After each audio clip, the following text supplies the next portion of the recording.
place as tonight they face a Texas pitching staff working on a 20-inning scoreless streak. To Arlington for the Reds and Rangers. The Cincinnati Reds would love to wrap up the month of June with a couple of wins. In order to do that, their offense must start producing. Meanwhile, the Rangers as hot as a Texas sun. They aim to continue their winning ways, looking for their 10th win in their last 12 games. It is a warm summer night in Arlington, Texas. And we welcome you to Rangers Ballpark. Game 2 of this 3-game weekend series between the Cincinnati Reds and the Texas Rangers. And hi again, everybody, alongside the former Ranger, Mitch Williams. I'm Tom Brenneman. Welcome, as always, to Baseball on Fox. The Reds, for the first time, Mitch, they're struggling. They've not scored in their last 2 games. And in order to try and get back on a winning track, the one thing they've been able to count on all year long, their starting pitching, and especially tonight's starter, Mike Leake. Well, there's no question. If they're going to count on somebody, Mike Leake has been the guy they have leaned on. Between he and Latos, you look at what Leake's done out of a 5 position in the starting rotation, there's a lot of teams that would love to have him. Mike Leake will start it against Nick Tepesch tonight for the Rangers, who have pitched very well despite having 3 starters on the DL and 3 relievers on the DL. And you're right, they need to pitch. This is not the Rangers of 2010, 2011 that bashed the baseball. They have to pitch to stay in games. And, of course, Ian Kinsler, a big part of their turnaround. They started this month very slowly, but since he's gotten healthy, they're winning games. Well, in talking to Ron Washington, the manager, he is the straw that stirs the drink. When he came back, this team took off. When he got hurt, they kind of flattened out, played 18 and 18 baseball. They're a much better team when Kinsler's on the field. Well, we'll see how it goes here tonight. Dusty Baker is really hoping his offense can find a way to get it going again. And for the Rangers, a matter of keep on, keeping on. They won the opener here last night. Game 2 coming up next on Fox. He's on this early Saturday night. But as they like to say, Mitch Williams, it's a dry heat here in Dallas. Yes, it's a dry heat. At least that's what they were saying when they were loading me in the ambulance this afternoon. Well, the hometown Rangers have taken the field. Their opponent, the Cincinnati Reds, 10 games over 500. Their lineup brought to you by Taco Bell. Sometimes you got to live Moss. Shin-Soo Choo in center, Zach Cozart the shortstop, Joey Votto down at first base. Brandon Phillips a cleanup hitter, Jay Bruce in right, Xavier Paul the DH tonight. Jack Hanahan starts at third, Devin Mesoraco for the injured Ryan Hannigan behind the plate, and Derek Robinson plays in left field batting ninth.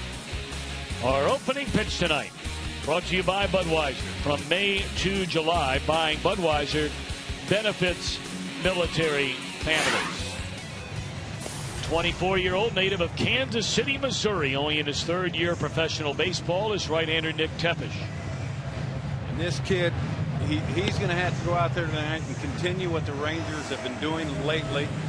The scouting report on him, he's got an average fastball. And what I mean by that, he throws a sinker. Everything comes off his sinker. Not a strikeout pitcher. He wants the ball put in play. If he gets the ball elevated, he is susceptible to giving up the long ball. So he's got to keep the ball down and get these hitters swinging early, Tom. Mentioned Nick grew up in Kansas City, pitched collegiately at the University of Missouri, and the defense for the Rangers behind him tonight. They move Martin into left. Angel Beltre makes his 2nd major league start. He's in center. Nelson Cruz in right. Adrian Beltre, no relation. Elvis Andrus. Jurix and Profar over to second base. They're going to have Kinsler as a DH tonight. Moreland at first, Tepesch, and A.J. Pierzynski, who this year started his 13th opening day as a major league catcher. Ted Barrett is the crew chief of the judiciary you get a look at here tonight.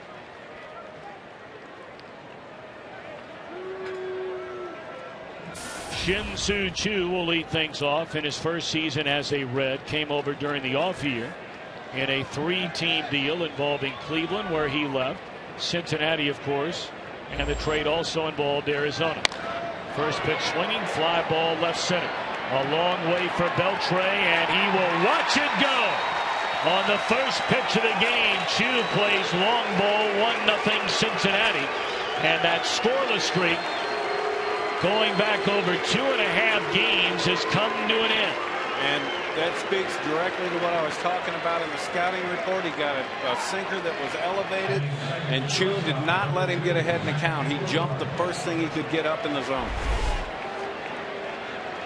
You see the pitch, it stays right down the middle. Anytime you throw a sinker that just stays up and out over the plate, this is going to happen a bunch. Kozart, first pitch swinging, fouls it out of play.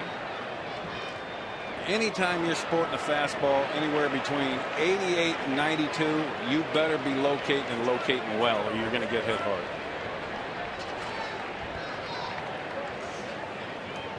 That ends a 22-inning scoreless streak for the Reds. There's a fly ball into short left field, and the shortstop Andrews out to get it. The Reds had not scored a run since the 5th inning of Tuesday's 7-3 loss at Oakland. They lost again on Wednesday. They had Thursday off. They were shut out here last night. And that was the longest scoreless inning streak for a Reds team over the last 3 years. Well, and it's hard to believe when you look at this lineup, when you got guys like Phillips, Bruce, Votto in the middle of that order, it's hard to believe this team can be shut out.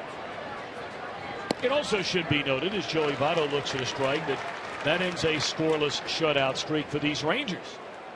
20 innings in a row since they gave up that 2-run home run to Ichiro Suzuki to lose in the Bronx on Wednesday night. And you look at Tepish's numbers, he's 3-6 with a mid-4 ERA. 2 or 3 years ago, he might be 6-3 because his team scored so many runs. But this is not that same Rangers team. They are not going to throw up 8 or 9 runs a night. Joey Votto, a .321 batter, 14 home runs, 38 runs batted in. Count of 2-1 to Votto, and it's low ball 3. If I'm Tepish in this situation, I'm not going to give him a whole lot to hit. He's in a cripple count, which means it's a hitter's count. Joey Votto's looking for one pitch in one area. That one. He hammers that ball into left center field, and it airmails to left fielder Martin. And Votto will cruise in with a double, his 15th of the year. Remember now, Martin has been playing center field every day, and just to get Angel Beltre a start, they move Martin, and that is the Sun Field out and left.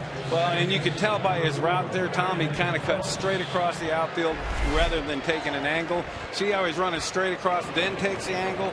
If he'd have taken the angle immediately, he might have had a shot at catching. But it is a Sun Field, and if you haven't been out there in the sun hunting down a baseball, it's zero fun. You and I were talking just a few minutes ago about those fans out there in left field. Oh, they're going to bake. Until that sun gets behind the stadium, they're going to cook. It's only the fourth. We see right there. Yeah, take a look at that guy.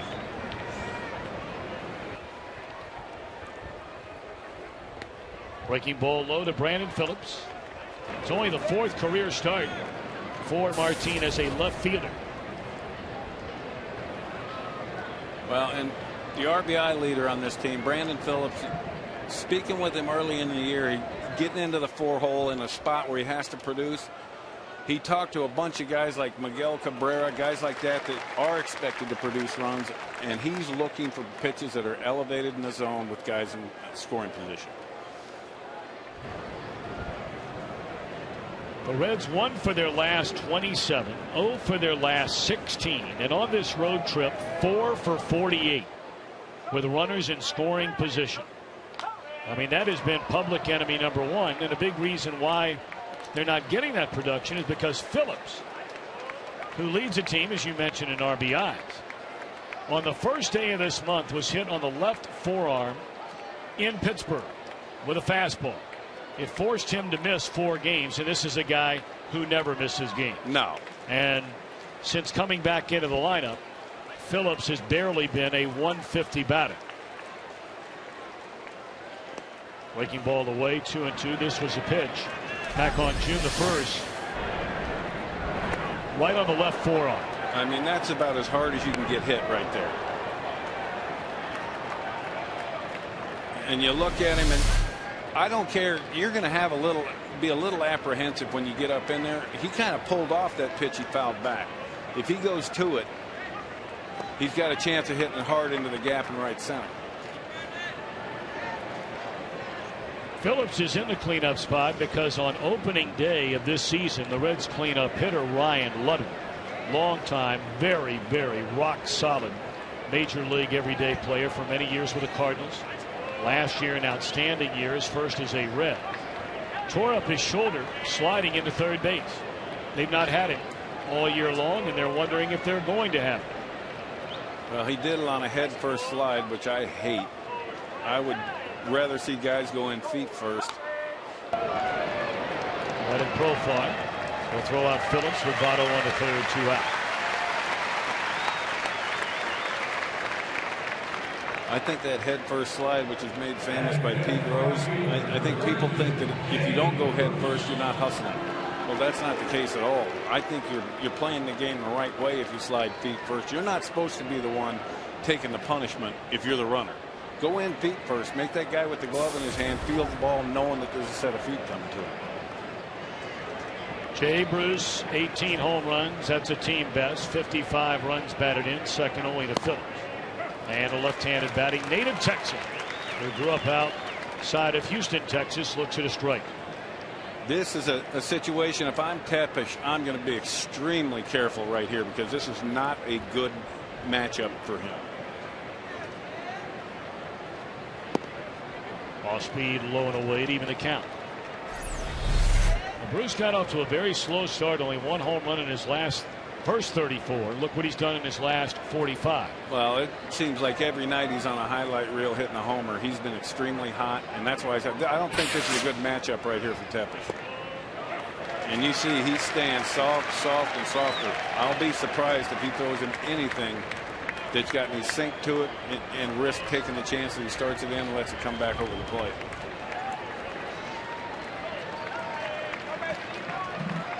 Curveball again.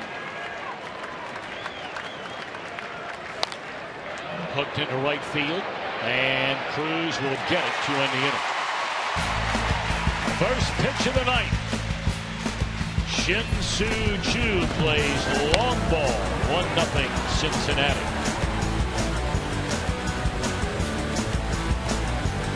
Times you gotta live Moss. Kinsler the DH tonight. Andrews at short, Cruz in right. Adrian Beltre down at third. A.J. Brzezinski catching with Mitch Moreland at first. Latter third of the #1 prospect in all the baseball, Jurickson Profar, tonight at second. Angel Beltre in center. Leonis Martin in left. And on the mound for the Reds.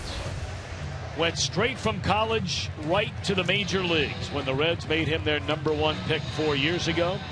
Right-hander Mike Leake. And I love this kid. You look at him.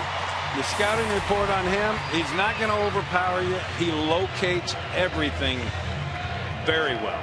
And the bottom line, great athlete. Don't try and bunt on him. He can swing a bat. He can do anything. He's going to go out there and give you a quality start. And Kinsler to lead things off. And he looks at ball 1 up and in. Kinsler at .295, 7 home runs, 28 runs batted in. Told you Kinsler went on the disabled list at the end of May, and without him the Rangers struggled, and I mean struggled mightily. That one popped up.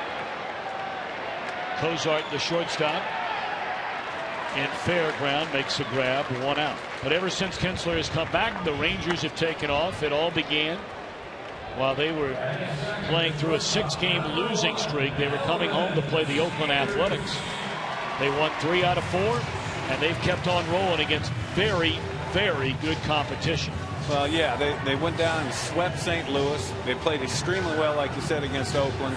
And this guy, Kinsler, is a guy at the top of that order. He can put you up 1-0 like Choo did. In this case, he had a chance to put him in a tie, but he is a player that makes his team go. And there you see what I'm talking about with the location. You're not going to see anything in the same spot twice at the same velocity twice from Leake. Leake just turned 25 years young, and already on his 4th season on a major league roster. Out of Arizona State University, he's one of only 21 players going all the way back to when the draft began in 1965 to not play a single inning of minor league baseball before going to the big leagues. And I played with one of them guys, Pete Incaviglia, but him and Pete are a little different. Yeah, they are a little He different. would fit in Incaviglia's pocket. Andrews fouled this ball. Let's see where it got him. right off the instep. Yeah, and that's one thing with a guy like Mike Leake, you're going to see that a lot because of the sink on his fastball. And he goes right back in there and do it again. And now he's made him aware in there. And the last thing he wants to do is hit 3 in a row off his foot. So now he's opened up the outside part of the plate, or he can come right back in there. Or elevate it. Andrus, a very slow start to this season. Only a .242. He's not hit a home run. 26 runs batted in. They gave him that big contract during the offseason to make him the very face of his franchise. And that's the thing. You don't see a whole lot of. He handles the bat pretty well. He's been a pretty good hitter over the course of his career. But he's mainly known for his defense. A guy that is rock solid up the middle. But you don't see $100 million contracts handed out to guys that handle the glove real well.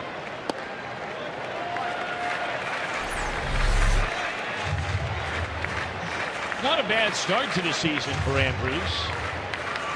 Hit .286 last year, but he's been anywhere from .260 to .286 in his very young career. But my oh my, has he struggled since. Gone swinging, and they're 2 out in the inning. I mean, that's a 92 mile an hour, and you see the depth of this sinker. You got hitters swinging at a pitch that is glove high and finishes down there. That's nasty.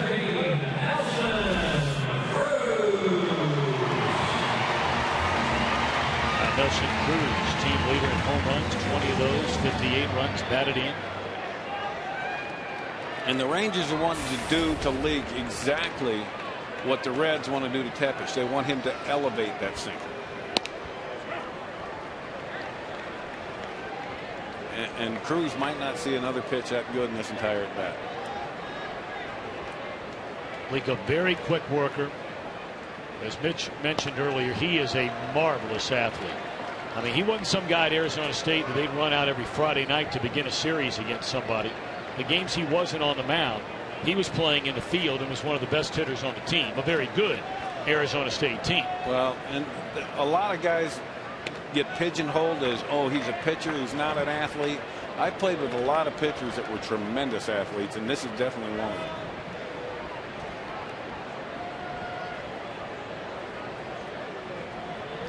He was a shortstop, was he not? That's what I thought.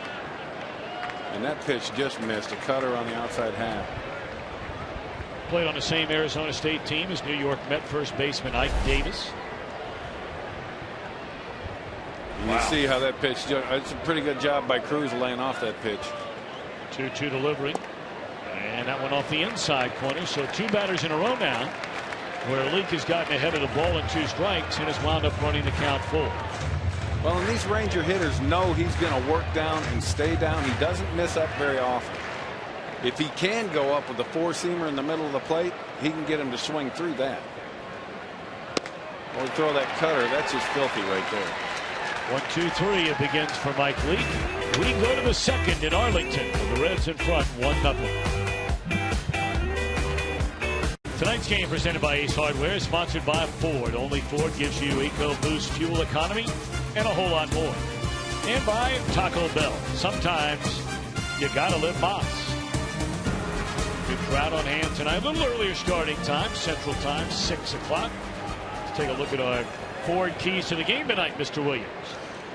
For the Reds, they got to start hitting with runners in scoring position. Lately, it's killed them. And for the Rangers, the left-handed hitters must produce. The bottom 5 guys in their lineup are either switch hitters or left-handers.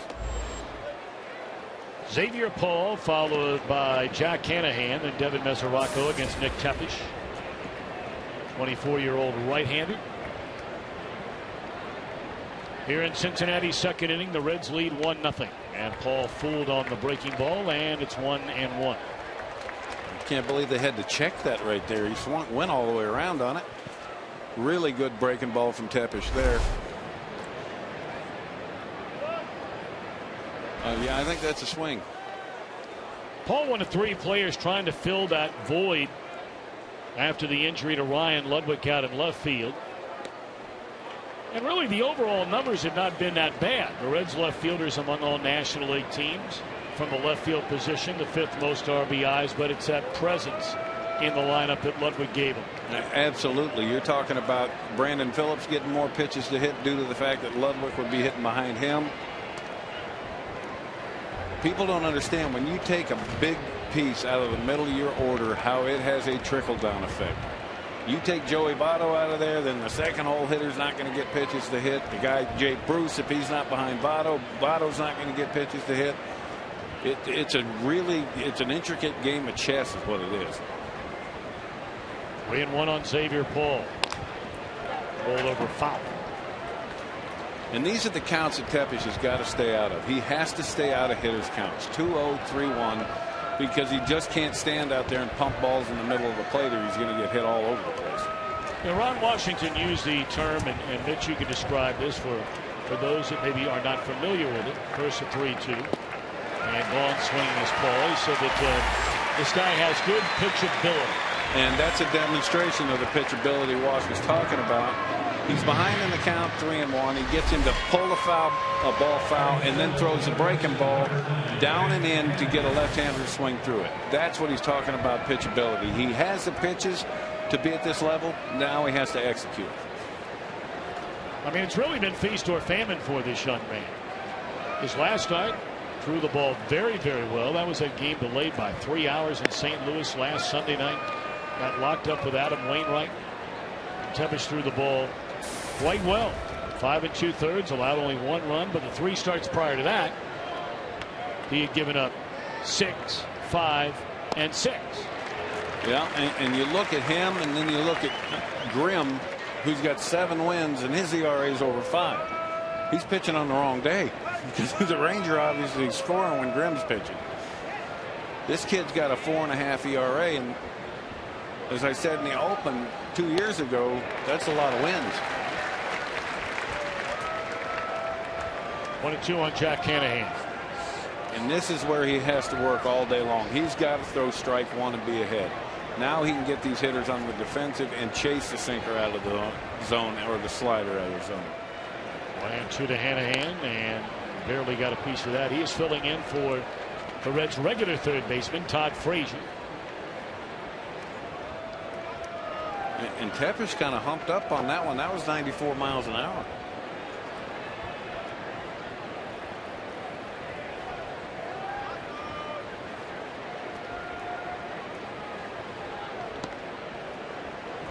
That's a good spot right there. Go ahead and bounce a breaking ball. And this is what you want to do when you're ahead. You want to stay away from the strike zone when you're ahead. Good job by A.J. Pierzynski. Had he swung at it, he still wouldn't have been able to throw him out at first. A.J. is one of those guys behind the plate that he's tough, he's mean, and he sells out on everything. Good slow breaking ball, struck out Hanahan. Back-to-back strikeouts. And the difference in these 2 pitches, this one's over the middle of the plate, and he has to honor it and go after it, where the other one was in, he could lay off. Really good job of pitching there. Now you get a look today. He's working on 5+ days rest, and those numbers have been very, very good. When he's had to work on shorter rest, not as good. Well, and some young guys are used to that because everything's changed over the last 20 years and how pitchers are handled when they're young. They're used to only throwing once every 5 days or once a week, once every 6 or 7 days, and they get used to that. They get to the big league level and it's once every 5 days. They're not used to it. Of course, their president and CEO is sitting down there in the front row, Mr. Nolan Ryan, the Hall of Famer. You know, he made the declaration when he took over this franchise that things were going to begin to change in that regard. I couldn't agree more with him. I honestly believe that your body can do what you train it to do. And if you train it to go 5 innings, that's what you're going to get, 5 innings.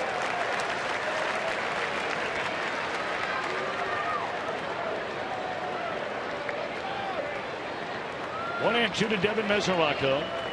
Tepesh trying to fan the side. And he does. How about that?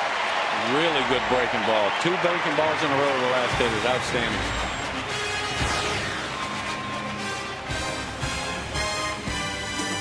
Budweiser, America's beer, supports America's heroes.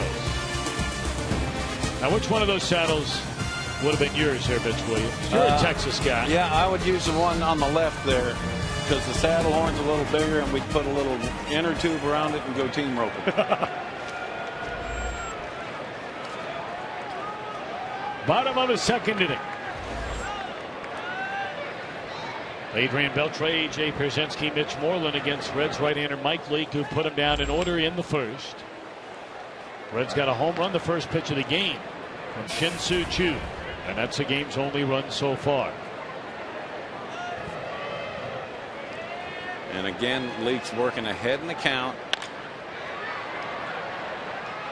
One hopper down to Hanahan, one out.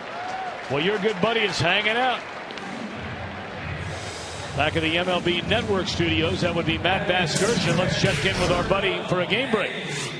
Tom, Yankees and Orioles, bottom of the first, and the ex-Ranger Chris Davis is struck again. His major league leading 29th of the year, RBIs 75, 6 and 7 to put him just 4 RBIs behind Miguel Cabrera for that major league lead. 4-0 Birds early. Tom, back to you and Mitch. Unbelievable start, isn't it? Unbelievable. This guy, you look at these numbers, and this guy was a Texas Ranger, almost considered like a 4A player. He goes to Baltimore, and Showalter says, you're playing every day. Votto will handle a ground ball to flip to Leake, and Pierzynski taken care of. 2 up, 2 down. Tom, I know you see the Reds a whole lot more. I see them play every day, but not on an inning-to-inning basis. Votto, to me, has made himself one of the best defensive first basemen in the National League. Worked very, very hard at it, and he'll be the first to tell you of all the accomplishments, MVP, All-Star games, what have you. His proudest moment was winning the Gold Glove 2 years ago. The thing that impresses me is the toughest play for a first baseman is that 3 to 6 to 3 double play, the throw. And he makes it from some awkward angles, and it's always right where it's supposed to be. Well, despite their recent hitting woes, the two things the Reds have been able to count on, and really it's a reason they still remain with one of the 7 best records in all of baseball, is because of pitching and defense. They are a sensational defensive team, and their starters have the 3rd best ERA among all teams in Major League Baseball. Well, and you look at their starters over the last couple of years, they used 5 starters in 2012, which is unbelievable to me. And Cueto being hurt, they've had to use an extra guy this year, but those other 4, the number of innings they give them is ridiculous. Fly ball, left field. Robinson broke back, comes in to get it. 1, 2, 3 again go the Rangers. And we go to the 3rd after a word from your local Fox station.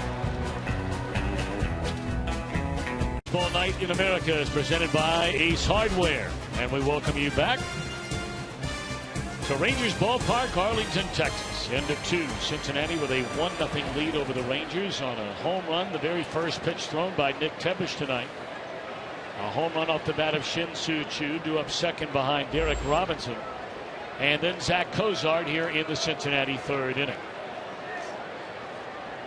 Pleasure to be joined down in the Ranger dugout by Derek Holland. And Derek, first of all, thanks for joining us. And how about your last game?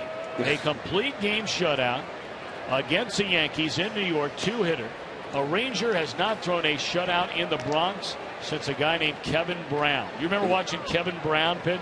Actually, yeah, I do. I know I'm a youngster, but I do remember watching him pitch. And, that was a huge game for me. I haven't had very good success against the Yankees to begin with, and that was a big game. Derek, we're looking at some highlights of your game, and the thing that got me really impressed, your breaking ball. You threw 2 different sliders that day, the get me over slider and then the put me away slider. Is that something you've been working on more and more? I've been actually working on that, and then also my curveball. I want to be able to throw that at any time, at any count, any spot. And I've been spending a lot of time with Maddox working on that, and I thought we've done a good job of working with that, doing it in the bullpens and act like we're facing hitters too. To give you an idea, not just the first Ranger since Kevin Brown, but that was the first time a left-handed starter had shut out the Yankees in the Bronx, allowing no more than 2 hits in a game. You got to go all the way back. Now, I know you remember this guy, Mitch, Matt Young. Oh, yeah. Who did it for Seattle back in 1983. I don't even know if Derek was born yet. Yeah, I wasn't born yet. Oh, and there's some Watch out, firewood. And the boot by the youngster Profar. I promise you that ball had some funky spin on it going out there. Probably did. We're going to look at it from home plate, and we'll see what route this ball takes. It just stayed down on him. Yeah, I looked at it from over here at first base. It looked like it did. It stayed down on him. Right in the heel. You know, Derek, you look at your Ranger team and you go back, and we asked Ron Washington about it before the game today when you guys had lost 6 in a row and Oakland was coming in here for a big series. And, you know, you'd lost the 6 games in a row. You win that opener to snap it. Never since then you guys have played such good baseball.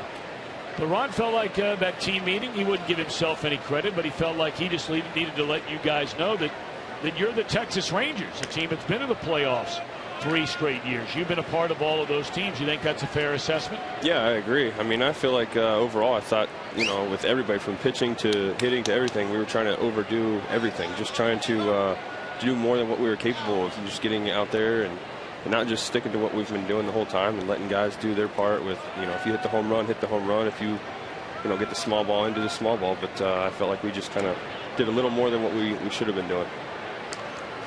Derek, I look at this team now, and it's not the offense. It's going to bash 10 runs a game. So it kind of puts more pressure on you, the rest of your starting rotation, to know you got to go out there and make pitches on a start-to-start basis. Do you feel any added pressure from that? You mean me or Darvish? In all of you. No, yeah, we, you know, our job is just to go out there and start the game and try to close it. That's what we want to do. You know, we can go as far as we possibly can, but the main thing is keeping our defense on their toes and letting them make the plays for us as long as we make quality pitches. It's hard to believe you've only been around really 3 full years. I know you've been in the big leagues 4 years, but the 1 year, part of a year for you, going back 3 seasons ago. And to think that you look around and with all the injuries you've had in your starting rotation and all the injuries you've had in the bullpen, that now you become really the veteran guy as far as the starting rotation is comprised right now. I don't know about that. You know, we still got the guys when we come back home with Kobe. He's a big veteran guy. It's basically we're like if we have a problem or something like that, we tattle to Kobe and let him be the guy to solve it for us. But I mean, yeah, I mean, me and Darvish really got to step things up for us, and well, actually me more than him, anything. But you know, we got to continue to go out there and let the young guys, you know, feed off of us. You know, they always say hitting's contagious. Well, I feel like pitching is too. I agree totally with you on that one, Derek. And I look at you. I go back to the World Series game you threw a couple of years ago, and you cannot possibly throw a baseball better than you threw it in that game. I agree with you. I mean, that was an unbelievable game. A great ball club over there. I mean, they were champs for a reason. I mean, the whole story behind them was pretty impressive. I mean, they got their way into the playoffs, and they just went from there and took care of business. And like I said, it was a great World Series. It's probably the best one in a long time. But yeah, it was definitely fun. 0-2 to count on Shin-Soo Choo after the error by Profar allowed Robinson, who can really run over there at first base. 0-2 to count on Choo. He homered on the first pitch of the night. And a breaking ball is low. Derek, these young kids that you've got in Tepish and Grimm. And myself. Well, you look like you're 15. I am. I am still a young guy. You're only young once, but you can be immature forever, buddy. I agree. But these kids are kind of having to grow up on the fly, kind of like you did. Do you tell them anything about pitching in the big leagues this young? I just try to keep them from doing what I did in the past. When I first got here, I let my emotions just destroy me. Anytime that you give up a heads up. Watch your lips down there, Derek. Hey, I'm like a cat over here. I'll move. I'll get out of the way. No, like I said, that I just try to let them learn quicker than what I did. If you give up a hit or a home run or anything, don't let that. Somebody got hit over here, I guess. Don't let that affect your game. You got to go out there and continue to stay strong mentally and realize that this game is very mental compared to what I thought when I first got here. It's just like, here, I'm going to grip it, rip it, and see what happens. And it didn't really work out for me too well. Well, when I was a Ranger, I gripped it and ripped it and ended up a Cub. Well, I don't really know what to say to that. I was invited to leave a lot. You still hold the Rangers all-time record for appearances in a season. Yeah, they knew I could throw every day. They didn't say I had to throw well. Yeah, they just, you know, if we need him to mop up something, we'll just bring him in. Exactly. Now, wait a minute. I was just kidding. Now, Bobby Valentine was singing your praises when you and I were in Boston, you know, about how you take the ball all the time. Oh, yeah. Come on now. I was immature, though, because I thought I was supposed to pitch in all 162 games. I will say you did have a sweet mullet back in the day. Well, it was ranked. Definite. It was number 6 all time. That's impressive. We talked about the mustache too. You said yours was almost as good as mine. Yeah, it wasn't. Mine wasn't as any. I didn't shave until my second year in the big leagues. Well, I didn't shave for almost 2 years. It felt like I didn't shave for like 6 years though, and it finally was just showing up. Well, if you put milk on your upper lip, the cat will lick that off. I've heard that several times. Get a lot of compliments on that. 3-2 to count now on Choo. Extended at bat here. And Choo is definitely making him work. Oof. And it'll be an 8th pitch in this at bat. Well, Derek, we want to thank you for taking the time to join us down there tonight. Continued success. Good luck the rest of the way for you and your team. Keep firing, Derek. I appreciate it. Thank you for having me on. Good luck. Thank you. Derek Collins, pride of Newark, Ohio, joining us from the Rangers first base side dugout. You look at that kid. He's a strong kid. He's going to be in baseball a long time. We're watching him grow up at the big league level.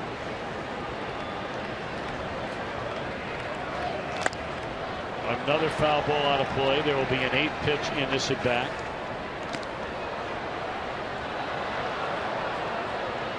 Well, when the Rangers were in New York, Derek Holland and Justin Grimm visited the MLB fan cave. They reenacted scenes from the movie Dumb and Dumber. What do you think their chances are of the sequel there, Mitch Williams? I think they both look I know Holland looks really natural in that orange suit. He might own that. And there's ball 4. That's quite an at-bat right there by Choo. Fell behind 0-2, worked it full, draws a walk, and here comes pitching coach Mike Maddox, the older brother of Hall of Famer to be Greg Maddox. And I'm sure Maddox is going to go out there. He's going to put his right hand on the shoulder of his starting pitcher. There you go. He wants to feel the tension in his shoulders. And just explain to him he's a sinker ball pitcher. One pitch, you got 2 outs. Get him to hit the ball on the ground.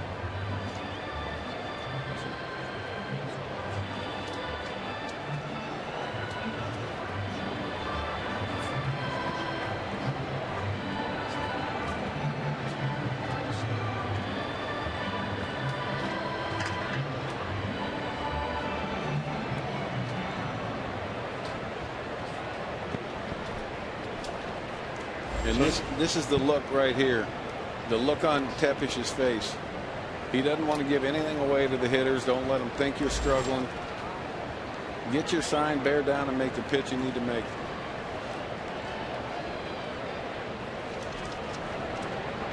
So now the Reds are in search of that runner in scoring position base hit. 8 for their last 98, spanning 13+ games. They may ask Cozart to bunt here. And they try to pick off at second. Robinson back safe.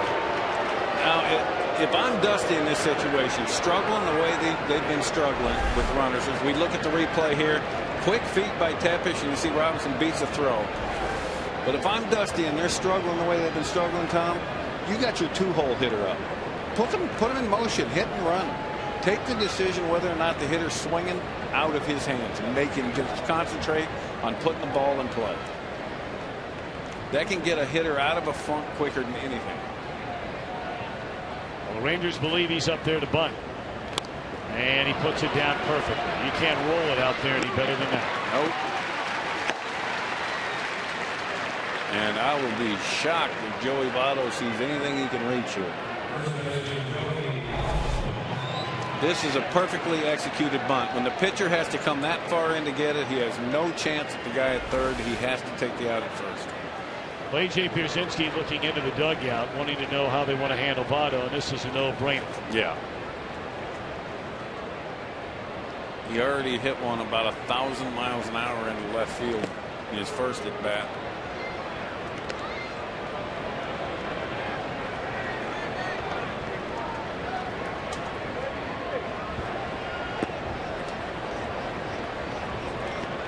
Lovato, the double into left field his first time up, will be intentionally walked. He'll continue to lead the planet in OPS, on base percentage plus slugging percentage.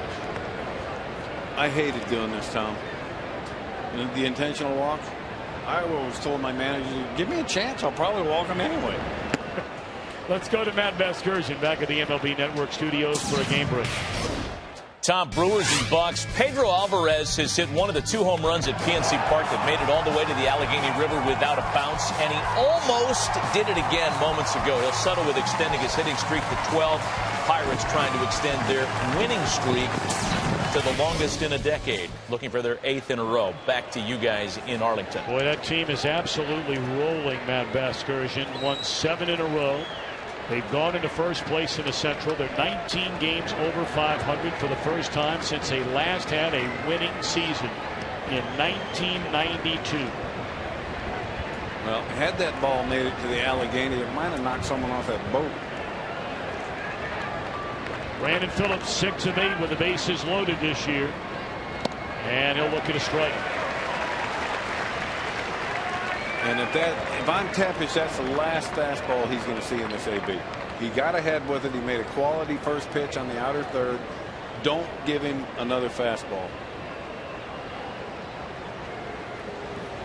Phillips, the Reds team leader, 60 runs batted in. He's up there with the bases loaded and only 1 out. He stayed with the fastball coming in. I just think you got to take your chances by trying to control Brandon's bat speed and throwing him off speed rather than sticking with that fastball and making him try and chase it off the plate. Those are the numbers we referred to a moment ago. They're 0 for their last 18. That almost hit him there.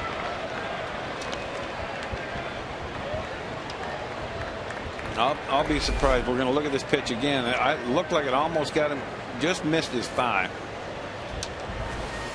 AJ's got to be doing that for a reason.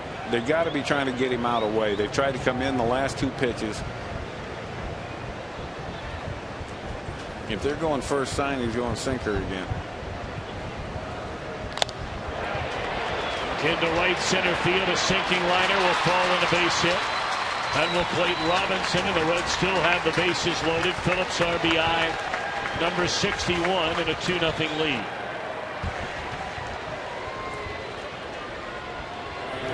We're going to look at the pitch by pitch here, and if I'm a hitter and I'm shown first pitch fastball away, next 2 pitches he tries to come in on him with fastballs. He backs him up right there. If I'm Brandon Phillips, I know he's going away here, and that's exactly what he did, and Brandon stayed on it and dumped it into right. So that snaps a string. The Reds were hitless in their last 18 at bats with a runner in scoring position. And now Jay Bruce with a chance to put a big time crooked number up there in this Cincinnati third. Tardy on a fastball. Wow. I bet Jay Bruce would love to have another opportunity at that pitch. And again, pitching is just, can I control the hitter's bat speed and keep him from barreling the baseball? And Tepish has been going to his curveball a lot to left-handers. And there it is again. Now he's got 4 opportunities, Tom. I always viewed it. I never worried about pitch count. When I had a guy 0-2, I looked at it. I got 4 chances to get him to chase a ball and stay out of the strike zone. You got bases loaded. Take your chances. This guy's an RBI guy. He wants to drive the ball. He wants to drive guys in. Stay out of the strike zone. That's a great pitch. On the outside corner with a fastball, 2 away in the inning. Bruce did not like it. We're going to look at this pitch sequence to Bruce. He gets ahead. Bruce really wants this pitch right here back. That's a fastball up and out over the plate. Goes to his curveball. And now he paints him. That's a ball. But he hit the mitt. Jay had a pretty good argument right there, but that's a pretty good job of pitching. So now one more out to go to keep it a 2-0 deficit for Tepish and the Rangers, and Xavier Paul settles in. And the thing a young pitcher has to realize, okay, I just got Jay Bruce out, who's been hotter than heck, but the inning ain't over. He's got to finish this, get this third out, because he's got 3 runs standing out there. You can't relax. You got to treat Paul just like you treated Bruce. Paul has hit a grand slam already this year. 3 of 6 with the bases loaded. The Reds feel like Paul might be their best fastball hitter. That's why you saw that first breaking ball a moment ago. And another breaking ball to get ahead 0-2. Well, and he hung that breaking ball. Now he's got the opportunity. His first at bat, he struck him out with a slider down and in. He can go there, but it's dangerous because you got bases loaded, and if it gets in the dirt and gets by Przinsky, then you're giving up another run. I'd stick with the breaking ball, the big curveball. That's a good try right there.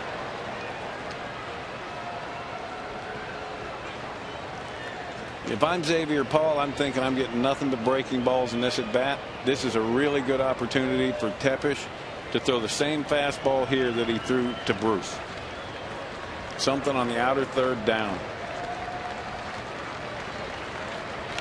That's what he did. If that ball's down, Tommy, he's got him, but it's elevated and he was able to catch up. That was 94 miles an hour. Had he kept it down on the outer third, he had a really good shot at him.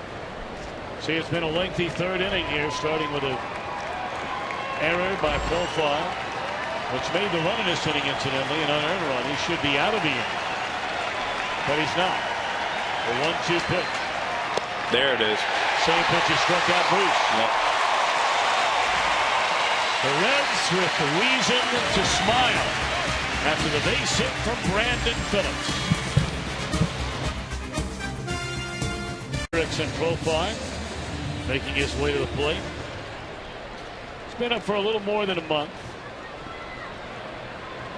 Tonight getting to start at second base. Boy, they're so excited. Not only the #1 prospect for the Rangers, but ranked the #1 prospect in all of Major League Baseball.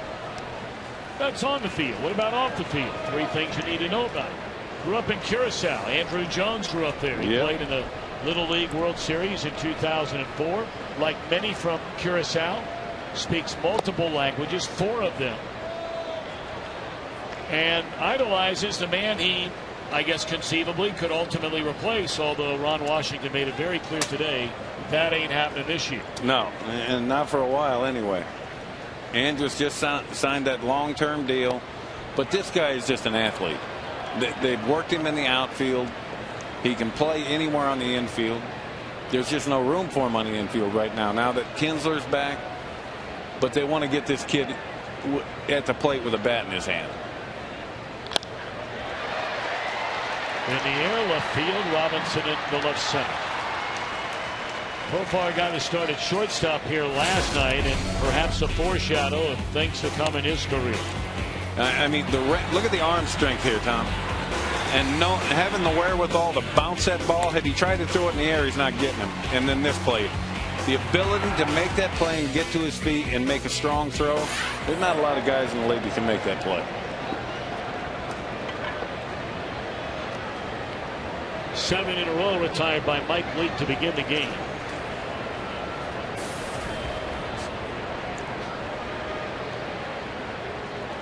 Number 8 hitter is Angel Beltran. Now, this young man was just brought up to the major leagues. Well, you talk about a place to make your major league debut. Why not do it at Yankee Stadium? Oh, yeah. Even though it's a new Yankee Stadium. It looks a whole lot. When you're on the field in the new Yankee Stadium and looking around, it looks a whole lot like the old one. See his numbers at AAA Round Rock. Got a base hit in his first major league plate appearance. That came in the Bronx on Thursday against Phil Hughes. Pretty good job of staying on a breaking ball down right there. Bobbles and can't find the handle. Well, Votto made a comment just a couple of days ago. He has been very disappointed in his defense this year. Well, and that right there, Tom, had he stopped his feet, we're going to look at it on the replay. Had he stopped his feet, right here, if he just stops, he's fine. But he kept trying to go and make the play himself. If he had just stopped, I think he could have picked the ball up.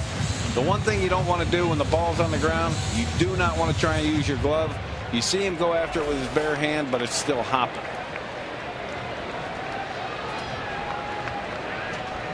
That number right there, the point of reference of what Votto was commenting on just a couple of days ago. And believe me, for those of us who have had a chance to see the Reds play, there is no harder working right side of an infield in Major League Baseball on their defense than the duo of Votto and Phillips. No. There's a reason why they win Gold Gloves, multiple Gold Gloves in Phillips' case. But they're normally the first ones at the ballpark every day, and it's not in the batting cage. Base hit in the right field. So now the Rangers trying to take advantage of an error. And that right there, that's a ball that got elevated, and that's exactly what both of these lineups have to do. They have to make both these pitchers elevate their sinker. And you see right here, that's a sinker elevated. When it stays up, it doesn't have any movement to it, and it becomes very hittable. And Mike Leake doesn't leave him up there very often. So now back to the top of the order.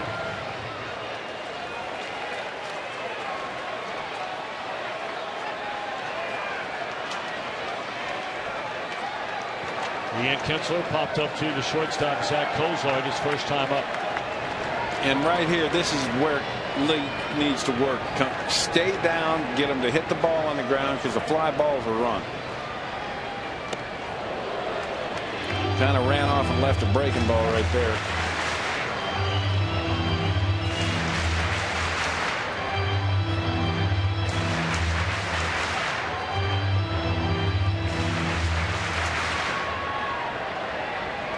Kinsler has been lights out with runners in scoring position, better than a 360 batter on the year. 2 on, 1 out.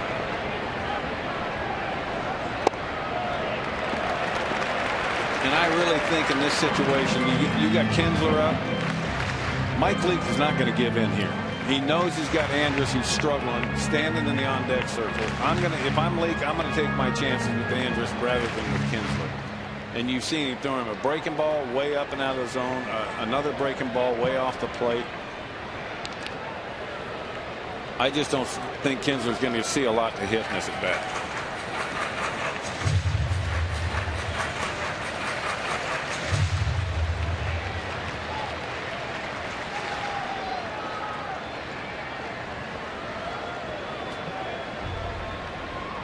Martin, by the way, extending his hitting streak now to a career best 13 consecutive games. He's batting in that 9-hole, but he's the hottest hitter in their lineup right now. Check swing roller. Votto will come to the plate and throws it by the catcher. Both runners advance, and it's a 2-1 ball game. And that's going to be the second error on Joey Votto in this inning.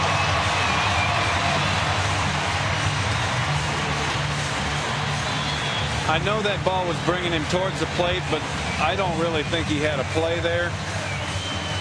He probably would have been better off just surrendering the tying run and getting the out at first. As we look at it here, it's a check swing, but that runner at third busted on contact. Even if the throw got there at the same time as the runner, that's going to be given an error. It's really not an error. The throw's there. But when the hitter or the runner and the ball get there at the same time, there's no way the catcher can catch that. So now a chance to tie it with a fly ball or even a ground ball. A chance to take the lead with a base hit. 2 Joey Votto errors here in the Texas bottom of the 3rd inning have helped the Rangers score a run and given them a golden chance to score more than that. And I got to say, that's a tough error right there. I mean, he's trying to make a play, and I'm not sure if they could have even gotten the out at first base.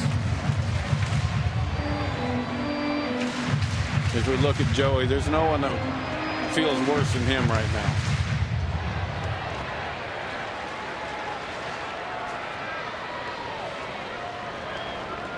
Well, Andrews waiting, and now to pitch from Leake.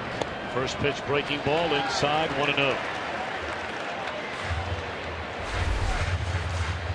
You see Votto make this play, and Leake is over there covering. I guess they could have gotten the out. That's why the throw bounced. Had it been in the air, I don't think they'd have given it an error. But even if it's in the air, the runner's going to be safe. Ground ball, and they're going to go to third, and Hanahan missed the tag. Well, it was almost as though Hanahan had no idea what was going on around it. No, if we watch the replay here, this throw is offline, Tommy. This throw pulls him towards the left field side of third base. He broke back to third right here. Now watch the throw. It pulls him into left field.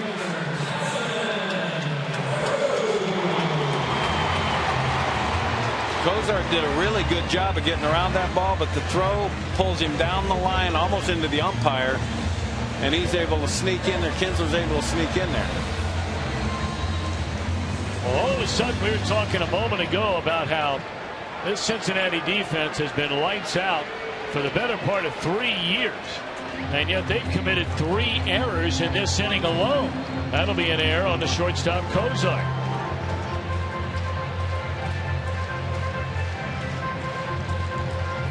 And Leake has given up 2 runs on 1 single.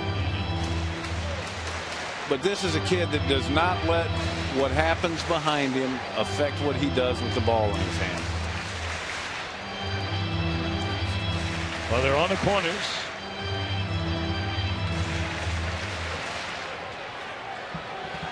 And now you're getting into the meat of the order. Cruz struck out his first time up. Yeah, and it was on cutters away, and I expect him to live out there again. You saw the 3 errors. That ties a game high this season for the Reds, and they've committed all 3 in this 3rd inning.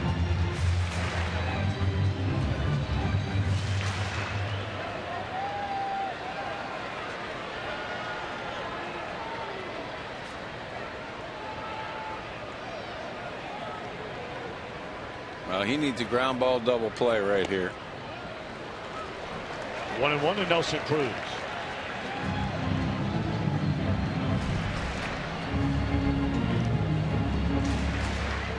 I expect him to go back to that cutter at some point to try and get Cruz to pull off the ball and hit it on the ground. And going back in. And missing it. 2-1. Well, I think that's a pitch at Nelson Cruz because he is not afraid of the ball in. He sees much better than he sees away.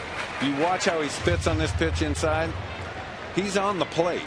He knows that ball's in. It's a ball away that he struggles with.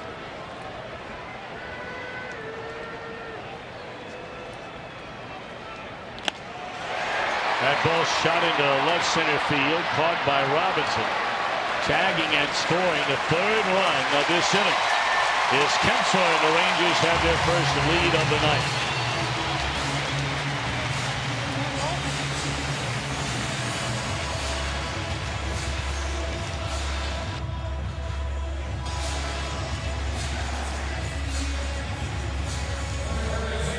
We're going to look at this pitch, Tommy. And again, I say he's not afraid of the ball in. And this is a cutter that stays in. And you see how he knows that ball's on the plate. Gets his hands through the zone inside that ball and drives it into the left. Well, Brandon Phillips coming over to Mike Leake to say, come on now, let's get one more out here and get out of this nightmarish 3rd, where the Reds have committed 3 errors, 2 by Votto, 1 by their shortstop, Zach Cozart. And the Rangers have taken advantage, scoring 3 times to take a 1-run lead.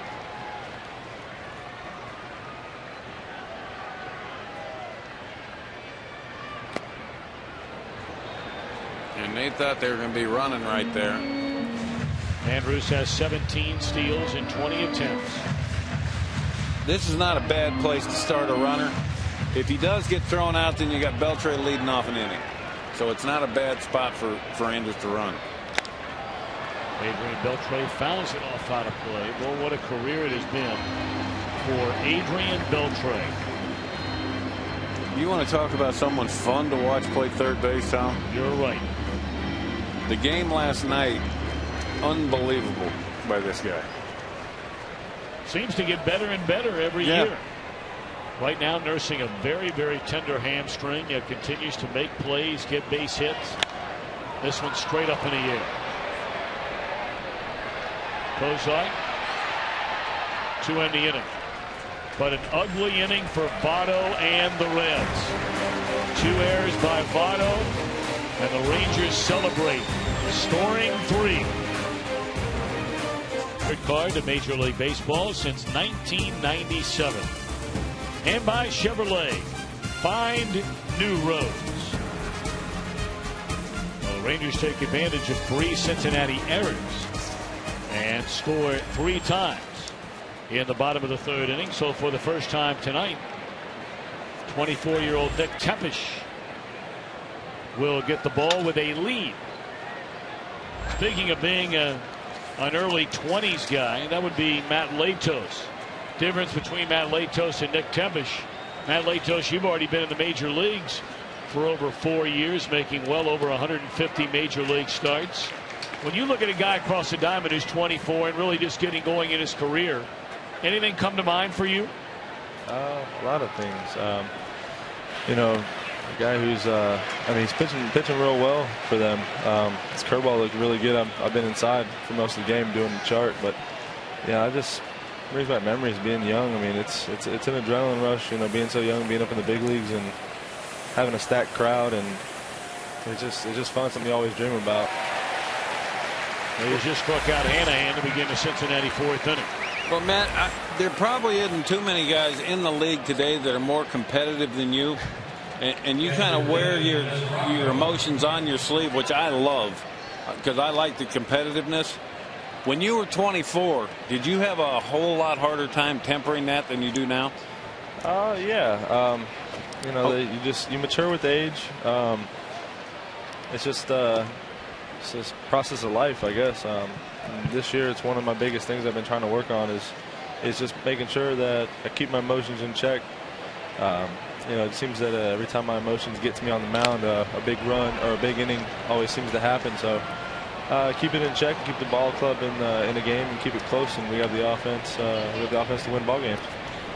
You know, Matt, you've had really an unbelievable start to your Cincinnati career. As some may know, many may not. You came over in a big trade last year. The Reds gave up a couple of former #1 picks to bring you over to be the co-ace, if you will, alongside Johnny Cueto. And first month and a half as a Red didn't go all that well for you. Now all of a sudden, tomorrow you'll make your 50th start as a Red. You've only lost 5 times. It's not too bad. No, not at all. You know, again, a lot of that has to go to the credit of our offense and our defense. You know, I throw the ball, but I've got no control of what happens afterwards. And with the defense that we have, 2 Gold Glovers on that right side, and I know a really good shortstop and a third baseman, and then the rest of the outfielders. It's relied on them, and then the offense. We don't score runs, I don't win ball games. And there's been plenty of times where they've picked it up where I've given up a bunch of runs, and they've scored a bunch of runs also. Well, you know, this year you've had 5 blown saves behind you. You very easily could be looking at a 12-1 record. You're 7-1 right now with an ER fractionally over 3. You've never been to the All-Star game. Now you're still a very young man. You just turned 25 at the end of last year. What would a trip to the All-Star game mean to you? It'd be good to get it out of my system, but you know, your career is not really measured by how many All-Star games you got or how many times you've been to the All-Star game. It's what you've done for your team. You know, if you go to the All-Star game, it's a blessing. You know, it'd be good to go, but you know, winning world championships and winning divisions with a team is more important. Well, Matt, we thank you for taking the time to join us and wish you good luck in your start tomorrow. Quick and easy, guys. Thank you. Keep rolling, buddy. 1, 2, 3 for Tepesch, pitching with a lead. By by Ace Hardware. Along with Mitch Williams and our entire Fox Sports crew, Tom Brennan, pleasure to have you with us on this Saturday night. Reds in that last inning committed 3 errors in an inning for the first time since May of 2006 in Arizona, when the names of the late Ryan Friel, Scott Hatterberg, and Felipe Lopez committed errors in 1 inning against the Diamondbacks. Lotto had 2 of them, and Cozart had 1. And Nick Tepish went out there and did exactly what he's supposed to do after an inning like that. He threw up a really quick 1-2-3 inning and got Rangers back in the dugout.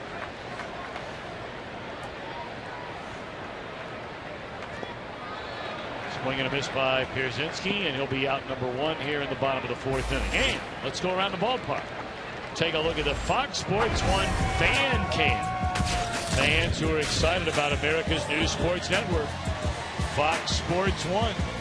That's coming August the 17th. That'll be right when the baseball pennant races are heating up, right when football's getting ready to crank up, college football, the NFL. It's a great time of year. Sure is. A lot of people say, you know, around March Madness. I think end of August, beginning of September, right there when you've got college football, got the NFL, you got the pennant races leading into baseball's postseason. How does it get any better than that? It doesn't. Even as a former player, that was my favorite time of year. You go through July, all the football mini camps are over, and then preseason football starts, college football starts. If you're in a pennant race, you're jacked up about that, and you have to look for distractions to kind of keep your mind off of being in a pennant race. So that, for me, hands down, was my favorite time of year. Well, now you have Fox Sports 1 to get jacked up about. Absolutely. As well. So 2 up, 2 down for Leake, and now it's Profile. Flied out to the left fielder. Robinson is only at bat. And this is what I love about Mike Leake. The old saying, you think long, you think wrong. Mike Leake doesn't do a whole lot of thinking in between pitches. He knows what he wants to do, and he executes the pitch. You think long, you think wrong. Exactly. Did you come up with that yourself? Well, I like that. When I was in Chicago, I was there too with you. You were there with me, Tommy, and Zim was the manager. He barred me from pitchers meetings because he said, I do not want you thinking at all when you're on the mound. Oh, that's right up Zim's alley. Oh, God bless him. One of the all-time greats to ever put on a uniform. The uniform of life. He's one of the all-time greats. There's no question. There's Zimmer stories. You can talk to 1,000 different people, and they'll have stories about Zim. I remember right, married to his wife Soot, well over 60 years ago, at a minor league ballpark in Elmira, New York. Yeah, and the funny part was, as players, we get licensing checks in spring training. He and Soot were married for 35 years before Soot knew he got a licensing check. I don't know if that's a good idea.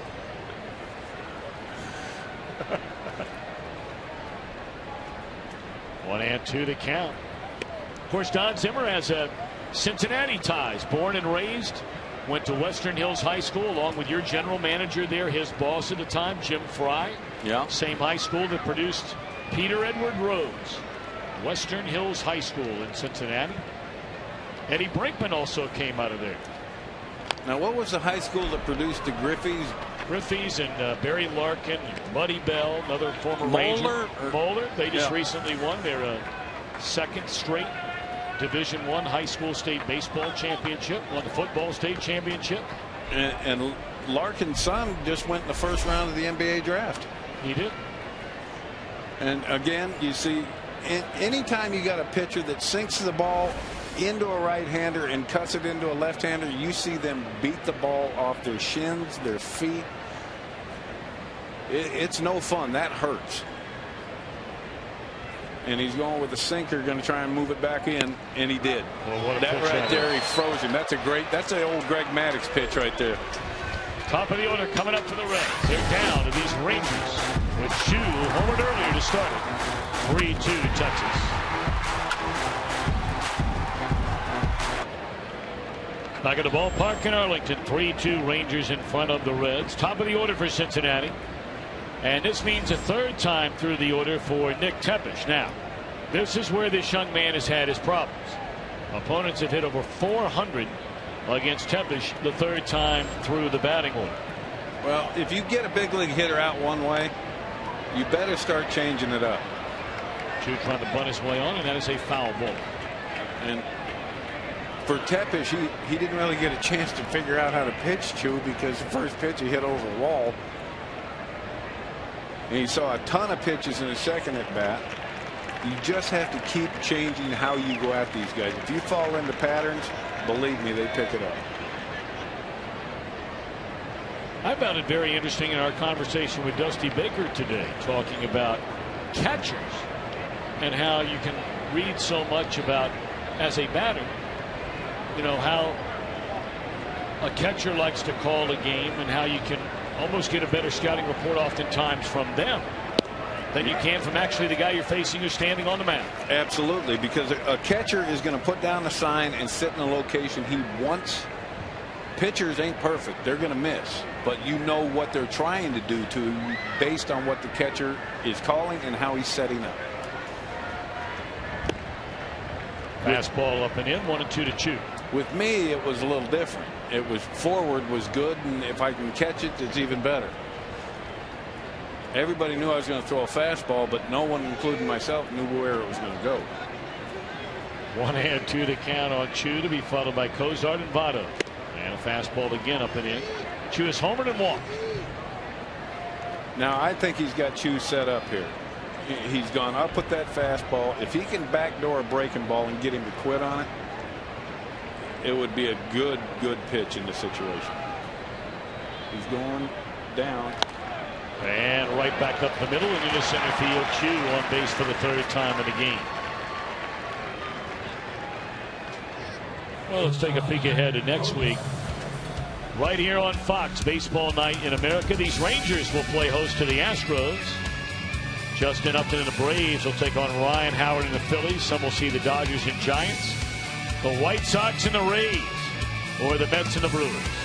It begins Saturday, 6:30 Eastern, starting with the MLB All-Star Game Selection Show. Bear in mind, that is on Fox this year. So, next Saturday night, tune in at 6:30 Eastern time, and you'll find out what players have made the All-Star Game. It'll be on Fox, of course, coming up July the 16th. And then right into Baseball Night in America. In this situation right here, Tom, the way this defense is set up, Choo gets a leadoff single. Profar is up the middle. If Cozart pushes a bunt, I mean, even a sacrifice, if he can get it past the pitcher, that's a base hit.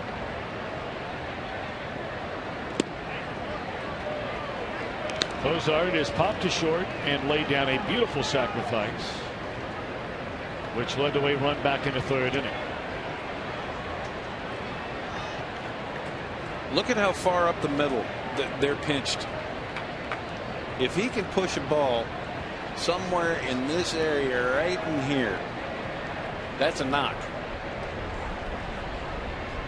And it moves the runner into scoring position.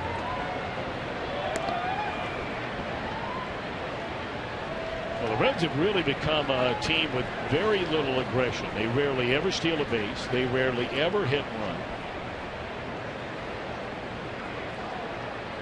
And there are a lot of folks that feel like there should be more of that going on. Now they get the runner started here and it's pulled foul. Especially when you're going through a tough offensive stretch like they've gone through here over the last 2 weeks. In that situation right there, I believe that was a hit and run. The way Cozart swung at that ball. And I think that's really, in my opinion, it's the fastest way to get guys out of a funk. You see right here, that's most definitely a hit and run. That was not an attack swing. That was a put the bat on the ball swing.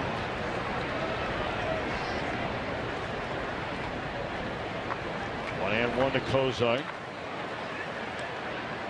It's almost like Tevis short arms that ball when he turns to throw it over to first base. It's got a very odd look to it. Yeah. A lot of times when you see that, it's a guy that doesn't trust in his ability to fire it over there. Yeah. He's got trust in it. He just throws it over there like a catcher.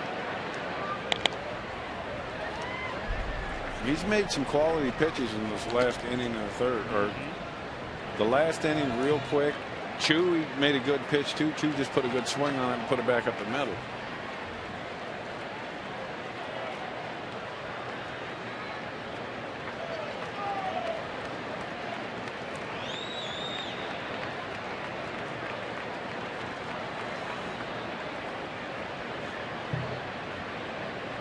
One and two on Cozart. Choo the tying run at first base, and that ball nearly hit the Red shortstop, even the count.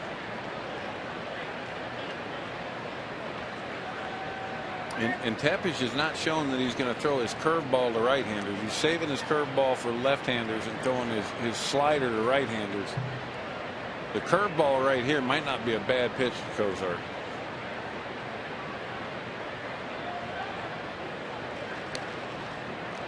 And those throw-over signs are coming from the catcher, A.J. Przinsky, who's getting them from the bench. You watch his signs right here. He's going with a sinker.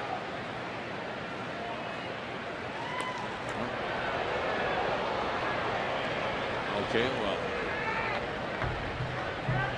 maybe the spinning index finger means throw over.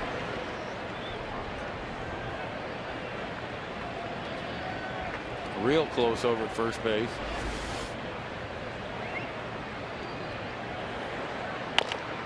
Out of the plate, another foul ball by Cozart. It remains at 2-2.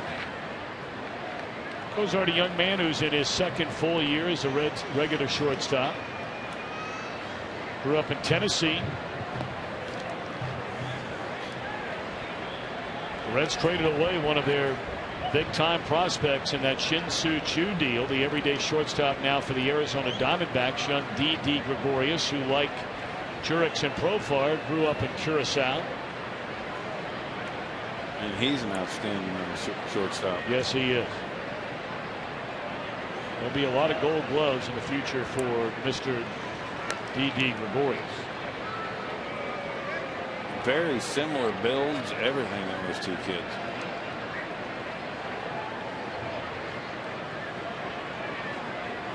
Well, the Rangers must feel something's going on. Cozart drives one into left center field, and this will go to the wall. This is going to tie the game. Choo will race home, and Cozart with a run-scoring double. It's a 3-3 ball game.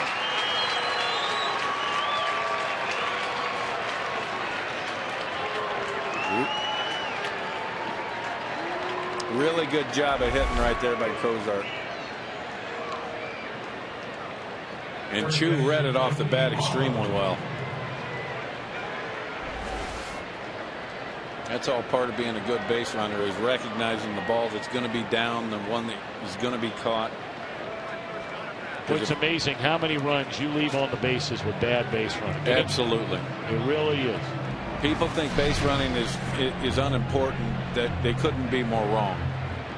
In that situation, there's so many guys that will freeze or go halfway and stop thinking that ball's going to be caught.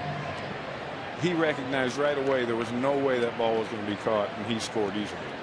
Ross Wolf now beginning to get loose. First time we've seen action in either bullpen tonight. And right away, Choo saw that ball was headed for the gap, and he was off to the races. Yeah, no hesitation whatsoever, and they don't even have a play. So now Votto with the go-ahead run in scoring position and nobody out. Ball one.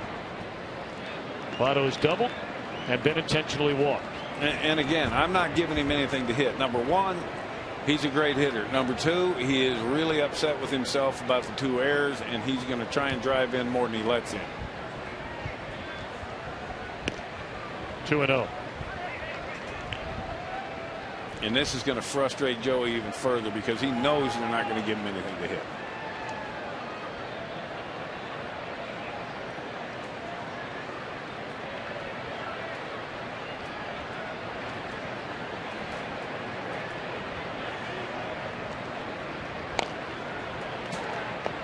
Well, he fouled that one away. Of course, Votto talking about smarting from a routine ground ball with one out, nobody on in the third. That opened the gates to what would be a second error. Tough charge there on Votto, but nonetheless, three of them leading to 3 runs against Leak in that third inning and giving the Rangers the lead until this fifth. And Votto hooks one into right field, a base hit. They will hold the runner at third as Cruz gets to the ball quickly in right. His throw's way offline. But Votto a base hit, and now 3 straight hits to begin the Cincinnati 5th inning. And that's what I mean. Good hitters, you don't give them the opportunity. That's one guy you don't give him the opportunity to beat you and drive that run in. And this has way too much of the plate. That's just not a pitch that Votto's going to miss.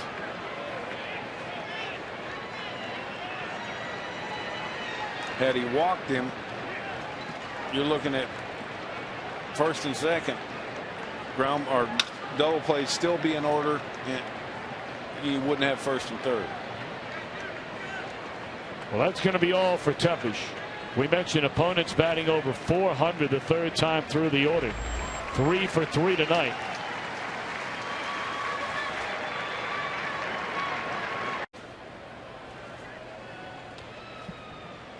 Night is over for Nick Tepesh. Take a look at the Fox Sports 1 pitcher comparison presented by Fox Sports 1, America's new sports network, coming August the 17th.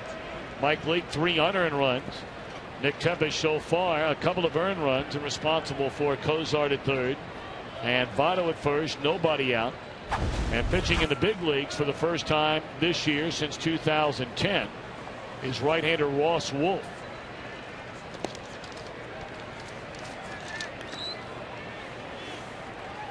And he comes in featuring a sinker. You look at his numbers, 8 games, 1-1, real good ERA, 18 and a third innings. He's not going to strike a lot of guys out. As I said, he's a sinker baller. He wants the ball put in play. He's looking for a ground ball right here.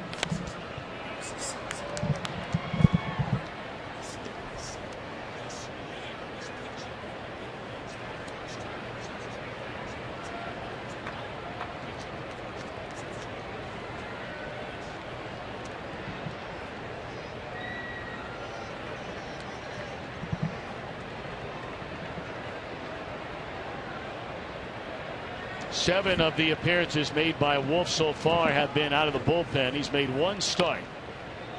And Brandon Phillips, who had a bases loaded RBI single his last time up, is quickly behind at 1-2. And now Wolf can start thinking about trying to punch him out right here. If he can get a punch out, then he's got 1 out and the double play still in order. And an opportunity to go after Bruce, which might not be all that fun, but it could get him out of the inning with a tie game. 1-2 to count on Phillips. And a roller out in front of the plate. And obviously that wasn't the goal, but in essence it's like a sacrifice.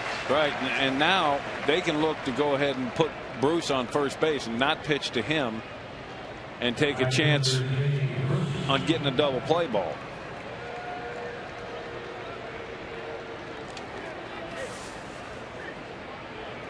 You got Xavier Paul. He's a left-handed hitter, but I'm putting the double play in order. I'm not going to give Jay Bruce the opportunity to hit a 3-run home run here. Nope, they're going to intentionally walk Bruce. Wolf began this year, signed him as a minor league free agent back in 2012. Began the year with their AAA team in Round Rock. And as we mentioned, this season is back in the big league since he last pitched with Oakland in 2010. This Ranger bullpen has been really good. Now guys like Wolf and McClellan, Frazier from time to time, they're not getting the work like that primary quartet of Potts, Nathan, Ross, Shepherd. But this has been a very good Texas bullpen. Well, it has. And these guys like Wolf and them, Frazier, they're going to be brought in earlier in the game to try and keep the game where it's at, and hopefully you have their offense get them back in the lead to get the ball into the hands of the 4 guys you just mentioned. Because once you get to those 4 guys, then Ron Washington can play matchups till he gets to his closer, who's Joe Nathan, who's been lights out for him this year. So now Xavier Paul will bat for the 2nd straight time with the bases loaded, this time with 1 out. He looked at strike 3, Lee ending the 3rd.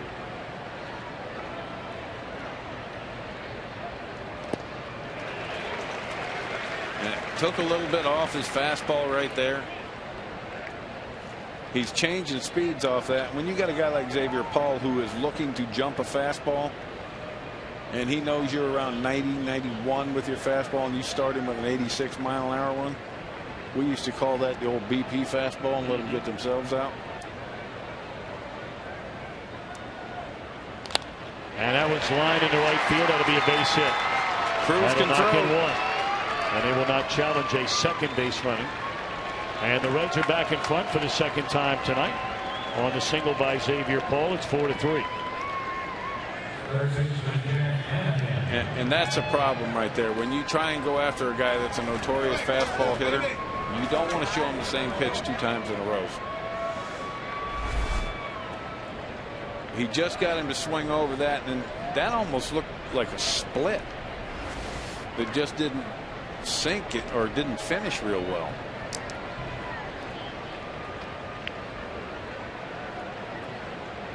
So now Hanahan, who has struck out twice. Double play ball all the way here if they can turn it. So Hanahan getting a start in place of Todd Frazier. Things have not gone his way tonight. Reds scored twice to take the lead.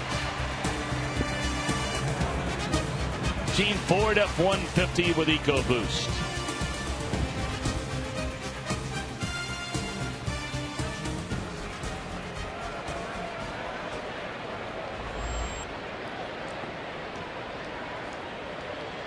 (4-3) Cincinnati in front as we head for the bottom half of the 5th inning. All 3 Rangers runs, unearned runs, after the Reds committed 3 errors in that 3rd inning. Mike Leake came right back in the 4th with a 1-2-3 inning, including a pair of strikeouts. So it'll be 8-9-1. Angel Beltre, Leonis Martin, and then Ian Kinsler. Pulled foul. And this is the thing I like most about Mike Leake. We just showed a close-up of his face. His expression hasn't changed one bit from the start of the game till now. They've made mistakes behind him. He could have let that bother him. But as you said, he went right back out there in the 4th, got 3 outs. He's back out there now, ahead in the count. And that pitch right there is simply to change the hitter's eyes. The most important thing for a guy after giving up 3 unearned runs is go right back out there and get out. Short fly ball to right, and that's 1 out.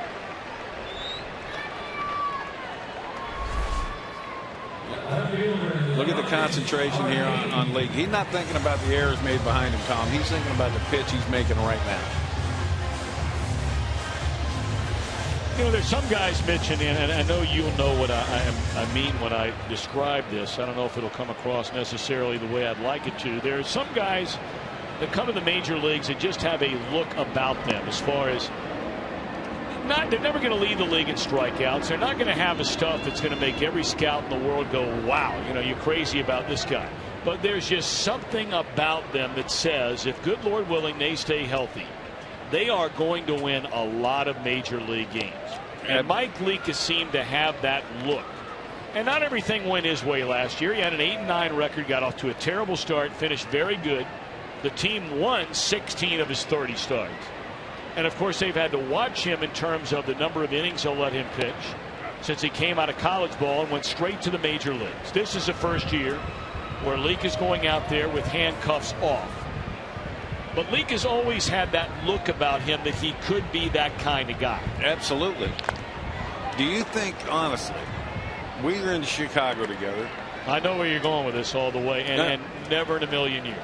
Yeah. Do you think, honestly, anyone thought Greg Maddux was going to win 350 games? No. No. You look at the guy.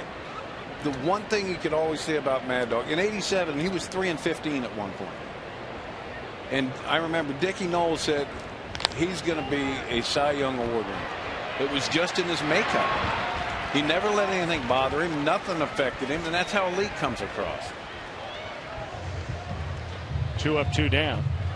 I mean, as far as, you know, resemblance physically, Maddux a little taller, but not really all that much difference as far as just stuff is concerned. Maddux had a great changeup. Leake probably had a better arsenal of pitches as a younger pitcher than Maddux had. Not in a million years am I making that comparison as to what they will be. I mean, those are some huge. Sure. Greg Maddux is probably the best pitcher I've ever seen, as far as knowing. He'd throw a complete game, get the last out of the game, and still be teaching his catcher what you did wrong on that last pitch. So he never stopped trying to learn or teach. He's just one of those guys that was a student of the game. And he had to pitch. He was like playing. His ball felt like a bowling ball. It was so heavy. I hated playing catch with him. I mean, here you're getting a look now. This guy just turned, like Matt Latos, this guy just turned 25 years old. And he's knocking on the door of 100 major league starts. There's a fly ball into left center field, playable for Robinson. And a 1-2-3 inning for the second time in a row for Lee.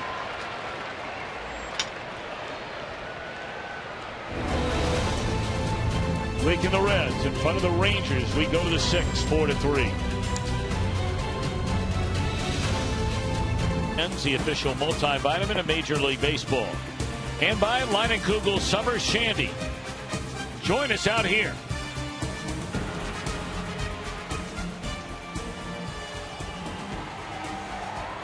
For that music for the primary theme for the NFL on Fox, of course, right across the street is a home of the Dallas Cowboys. It's a pretty nice little place they play in. Yeah, just a little place. The place is huge. Say they did a beautiful job on this ballpark. It's hard to believe in a couple of years from now. Next year, I think this place is going to be 20 years young. It's unbelievable. When I look back, I used to live across. When I played here, I lived across the street from old Arlington Stadium. I don't even recognize it around here.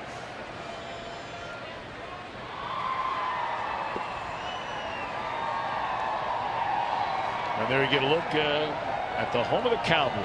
They had a Super Bowl, of course, 3 years ago. The house that Jerry and the taxpayers built. Yes. That is a beautiful, beautiful facility.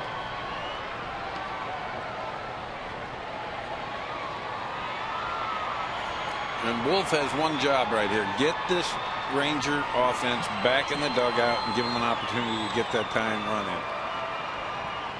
Pitch on Devin Mesoraco, and he waves through it. Mesoraco has struck out each of his 3 times up tonight. Fox Sports is proud to partner with Johns Hopkins Medicine, one of this year's Fox Sports supports charities. Johns Hopkins is at the forefront of groundbreaking research into autoimmune disorders like MS and lupus.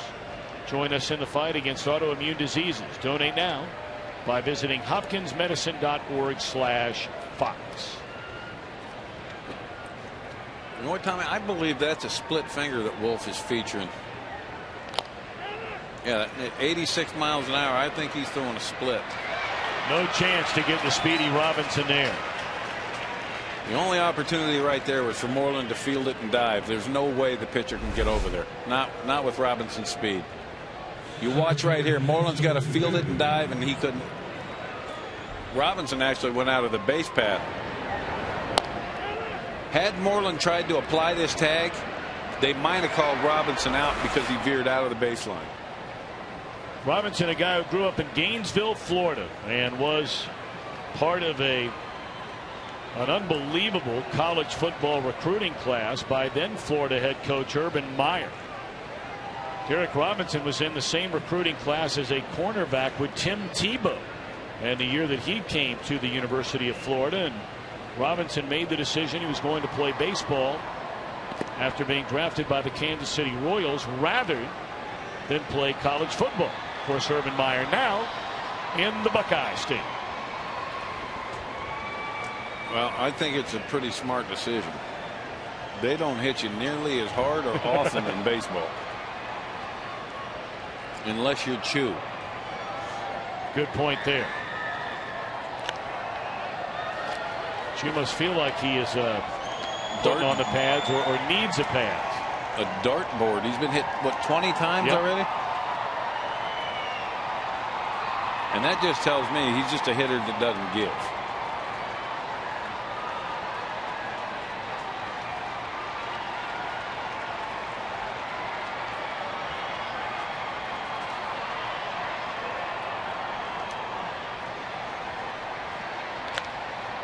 Swung on and fouled out of play. 1 and 2. I would look for Wolf to go back to that split. He's been able to command it and keep it down in the zone and get hitters to swing over the top of it. Talk about Choo getting hit by a major league high 20 pitches. That is more than the total of 9 major league teams this year.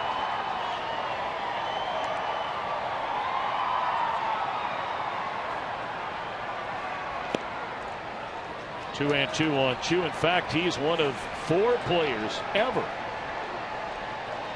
to be hit 20 or more times before we even reach the All-Star break. I can guess one. Don Baylor. You got it. Ron Hunt. I believe that's a record that Don Baylor broke, was Ron Hunt's record of hit by pitches. And Jason Kendall actually back-to-back years in 97 and 98. To me, that sounds like zero fun getting hit that much, but there's a lot of guys that when you stand on the plate, there's rent to be paid. Runner goes, and it's into left field. Had it played perfectly. 2 out. Baseball's greatest stars will gather in New York City. Biggest event of the summer, baseball's Midsummer Classic, returns to New York, New York. Home field advantage, of course, for the World Series will be on the line again. The 2013 Major League Baseball All-Star Game, July the 16th, only on Fox. So Joey Votto and his running mate on the right side of that Reds infield, Brandon Phillips, are leading vote getters at first and second base among all National Leaguers.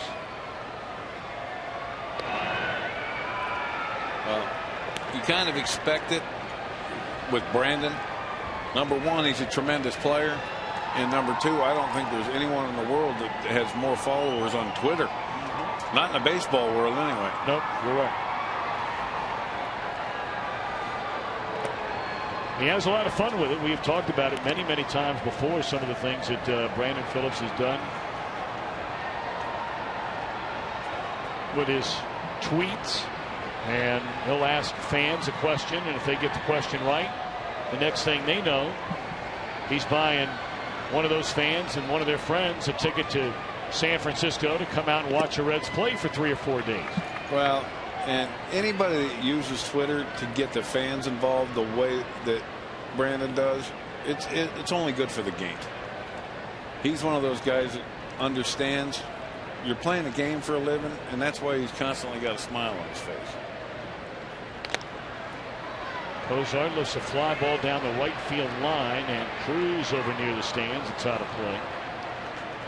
Hopefully everybody's all right down there. It looked like some bodies were tumbling around. Cruz even looking up there.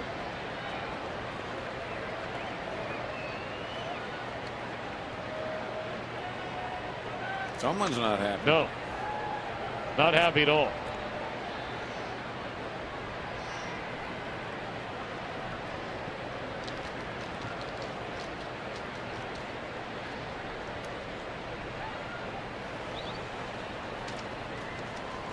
Cozart an RBI double to tie the game in the 5th. Bats with 2 out and 1 on in the 6th. And it's 1 ball, or 2 balls and 2 strikes, I beg your pardon. And that's the thing, when you've got the kind of stuff that Wolf has got, it's not swing and miss stuff. It's swing to have the ball put in play, but you want to keep it off the barrel. So he has got to get on top and work the ball down in the zone to get them to smother it. This one perhaps playable. Cruz coming a long way, and in foul ground he'll run it down. A hit, a man left. Cruz due up second behind Andrews, with his Rangers trailing the Reds 4-3. The Buccos are hot. Best record in baseball, trying to extend their longest winning streak in a decade to 8. Garrett Jones, 7th of the year, made it 2-0. It's now 2-1 Pirates in the 7th. Yankees and Orioles. Ryan Flaherty put the finishing touches on an absolutely dreadful night for David Phelps. 9 earned in 2 1/3. Baltimore's padded its major league leading home run total to 111, and with Boston's loss, the Birds could go to bed tonight just 2.5 out of first. As we get you back to Tom and Mitch in Arlington. Oh, we're talking about the Pirates. Thank you very much, Matt Vasgersian. 19 games over 500 for the first time since their last winning season. I mean, you put it into perspective. Jason Grilli, of course, he's going to the All-Star game. There's no debate about that. He only has one blown save. There's a base hit. Down the left field line by Andrews. And he now stands at second base, representing a tying run to begin the 6th inning. And they've been waiting on that from Elvis. They need him to get hot. If they're going to contend and stay atop the American League West, they have got to get a big contribution from him to the plate. And you see that off-speed pitch on the inner third, and he turned on it.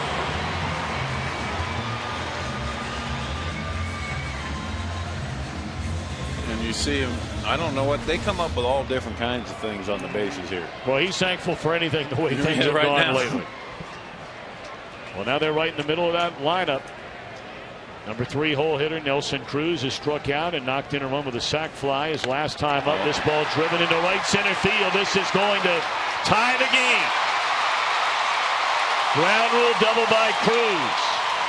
And we are tied at 4 on back-to-back 2-base hits.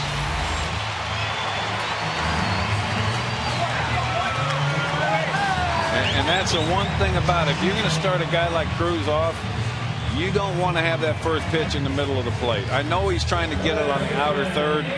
The ball just was kind of a cutter that just kind of hung up on the plate. You see the catcher slide out. That ball stays up and out over the plate. And that's a pitch. You hear the old expression, up and in, down and away. You go down and away because it's hard for him to lift the ball. He drove that ball.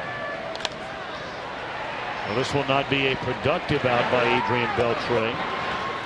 And you can see him yelling at himself over there after passing the first base bag. Obviously wanted to knock in a run, but at the very minimum advance a runner on the third base.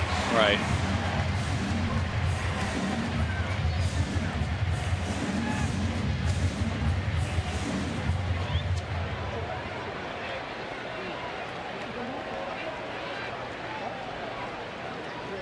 Well, after Jeff Baker, some may remember, a lot of Rangers fans know all about this. Jeff Baker hurt his thumb after giving a high five. Wound up going on the disabled list. And they have a rule down there now where they're like, we're not high-fiving anymore.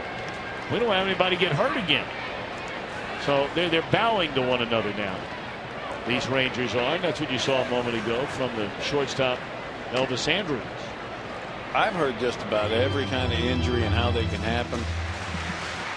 You go on the DL from giving a high five, that's almost like Chris Brown slept on his eye wrong. That's right, former Giant and Padre.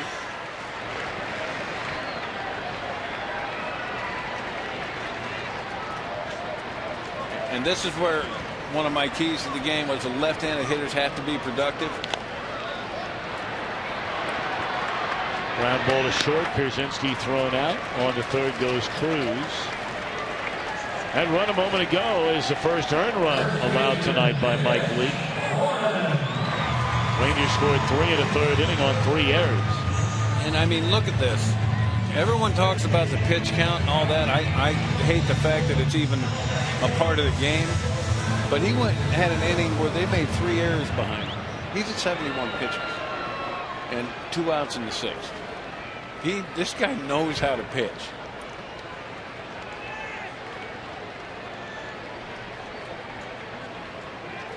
He might be in the 50s right now had they not made those 3 errors in that inning.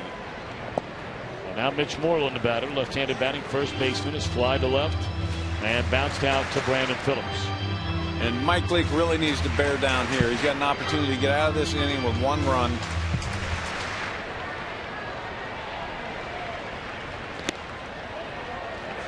Fastball up in the zone. And Moreland, from a hitting aspect, now he's in a triple count. He's looking in 1 zone. This is a very, very strong human at the plate. And Leake pulled a string on him a little bit, flipped that one up there at 84 miles per hour, and had Moreland way out in front of him. And that's the whole idea about pitching. See if you can control that hitter's bat speed, and he did exactly that.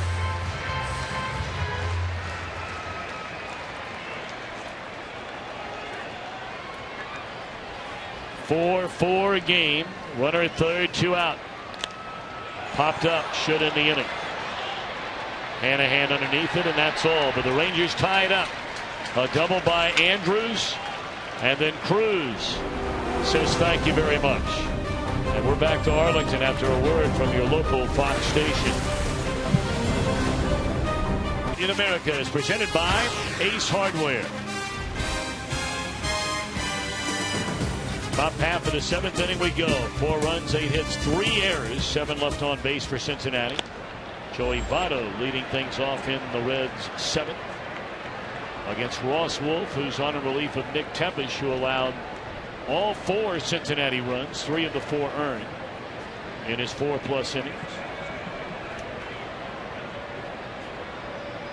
And Wolf has done a good job since coming up. He's given Wash exactly what he needed, which is a little bit of length. Kept the game where it's at.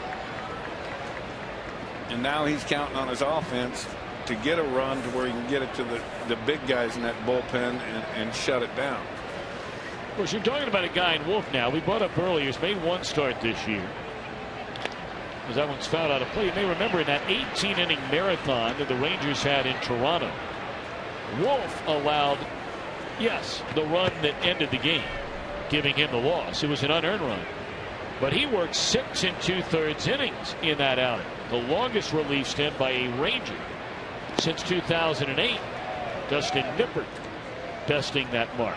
And on that same day, did Sean Markham not work 8 innings of relief for the Mets in the 20-inning game? And got beat as well. Yeah.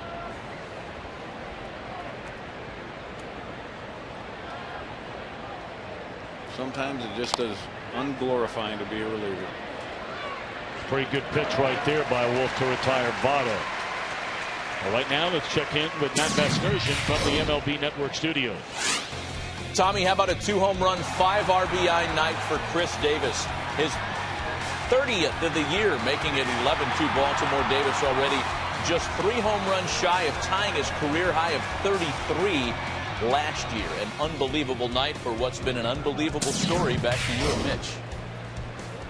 Baltimore Orioles playing very good baseball again this year. Of course, they came here to Texas and got that win in the 1-game wild card after the Rangers had lost the American League West on the final day of the season. And you look at that, and you look at that Baltimore highlight, and I believe John Daniels said we're probably going to end up looking back at this trade and regretting it, because they knew what kind of player that Chris Davis was, but they really just couldn't give him the time. And the Orioles gave him an everyday job and told him we're getting 4 at-bats a day.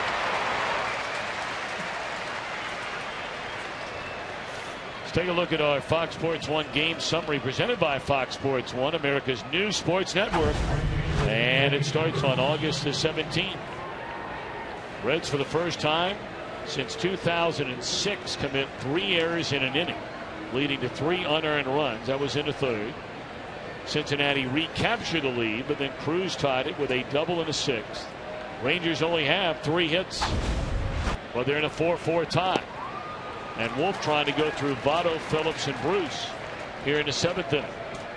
And if he gets through this portion of the order unscathed, he's done a heck of a job for Ron Washington. Well, he's going to get through it unscathed if Martin can play it at the track, and he does. Good job by Wolf.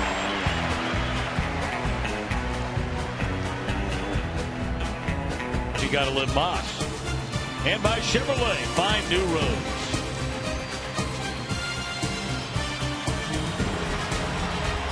Big crowd, beautiful Saturday night in Arlington, Texas. Now, here's your kind of thing, Mitch Williams. The Beltray Buster, pound of beef, half a pound of bacon, named after Adrian Beltray. Murphadilla, 24-inch quesadilla with a brisket on top. And then the Rawsome broomstick. I took that on before the game. You did. I lost.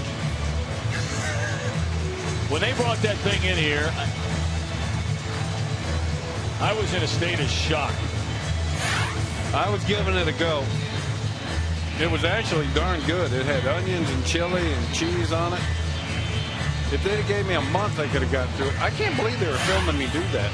I can't believe our stat guy, Tom Barbary, sat next to you and didn't reach over and just grab the whole thing away from you. I offered it to him, but he cried nay on it. Tell you what, that quesadilla looks real good. That lady right there has got some nachos working. Well, get a reminder now. We got lots going on beginning. All-Star festivities starts next Saturday. We've got the selection show. That'll be here on Fox Saturday night, 6:30 next week, followed by Baseball Night in America. Then over the break, July the 15th on ESPN, the Home Run Derby.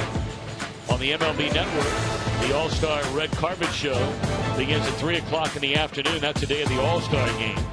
And then on Fox, Tuesday night, 7:30, July 16th, the All-Star game from Citi Field in New York.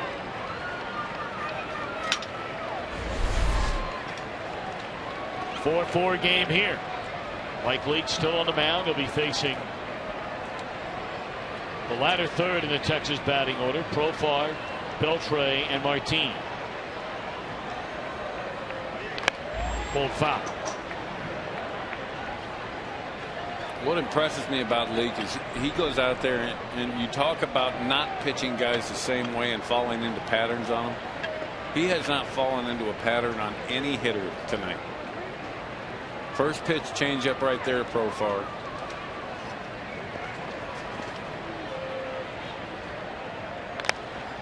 That is a foul ball. You know, it's been a very odd season for Leake. I mean, you know, you see a guy comes in a 7-3 record with an ERA of barely over 2.5. He is arguably the single hottest pitcher in baseball right now. His last 8 games, a 5-1 record, an ERA at 1.31.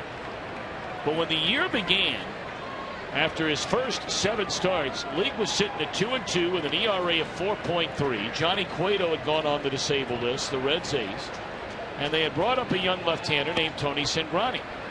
Well, Cingrani rips off 3 straight wins with an ERA barely over 1.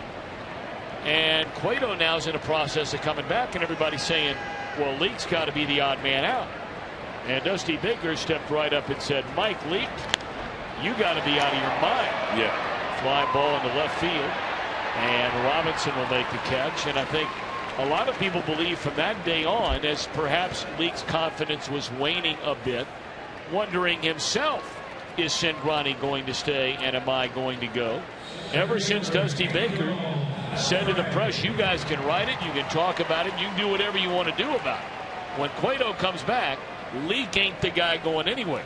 And as a manager, pitchers, players draw so much confidence from the comments of their manager.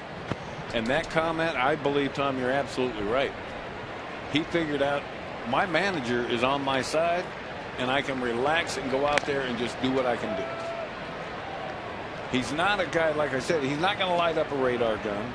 He's not going to wow you, but he ain't got Chapman stuff where he's going to blow guys away. But the bottom line is the at-bats end the same way, in outs, and that's what counts. Broken bat roller to the shortstop Cozart. He'll throw out Beltre. And they're 2 away here in the 7th inning. Of course, in a National League ballpark right now, Dusty Baker would be sitting there wrestling with what to do here. Leake's spot would be due up 4th when the Reds bat in the 8th inning. Would you have to hit for him? You don't have to worry about that here. But they do have Sam LeCure getting loose in the bullpen. And by the way, the Rangers have action in their bullpen. They've got a left-hander, Neil Cott's, beginning to throw. And Cott's numbers are ridiculous. He's got a 0.44 ERA.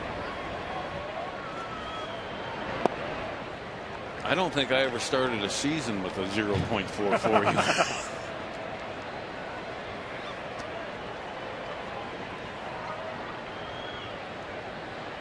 But Leake's only at 83 pitches. He doesn't look like he's out there laboring. And that's a really, really good changeup right there. That's what is such a great weapon. When a pitcher has the confidence to throw this pitch in a hitter's count 2-0, you see Martins up there looking to jump out of the ballpark. And that changeup takes all the sting out of that swing. A 3-1 count now on Leonis Martin, who extended his hitting streak to a career best 13 in a row with a single his first time up. Take a look since May the 1st. Only Jeff Locke of the Pirates with a lower ERA among all major league pitchers. That's not National League pitchers. That's major league pitchers. And you saw Matt Harvey's ERA there at the bottom at 2.23. That's gone. It went up from May because his ERA was minuscule in the month of April. But that's you're talking about two different ends of the spectrum there. Matt Harvey can throw 100. Mike Leake's out there flipping up 89, 90. Right there, 92. It would not surprise me now. He's thrown back-to-back fastballs. It would not surprise me to see him go back to that changeup here in the 3-2 count.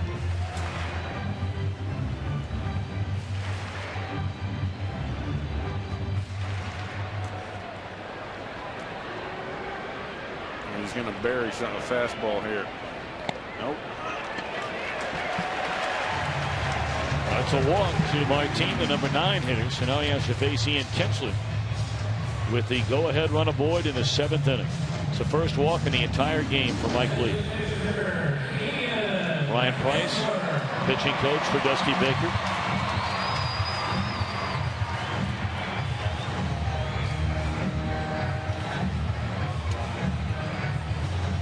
Lacure is ready. The Reds they've been decimated with injuries in that bullpen. And when you say decimated, it doesn't have to be the number. It's who they are. Exactly. The roles they perform out there. Runner goes, throw down to second base, not going to be in time. Boy, not stealing a base when your team needs a stolen base. Yeah. And I mean, from the minute he got to first base, that was on his mind. That Kinsler knew it. He's taking a pitch right there. He gets an outstanding jump. As soon as look at the jump he got.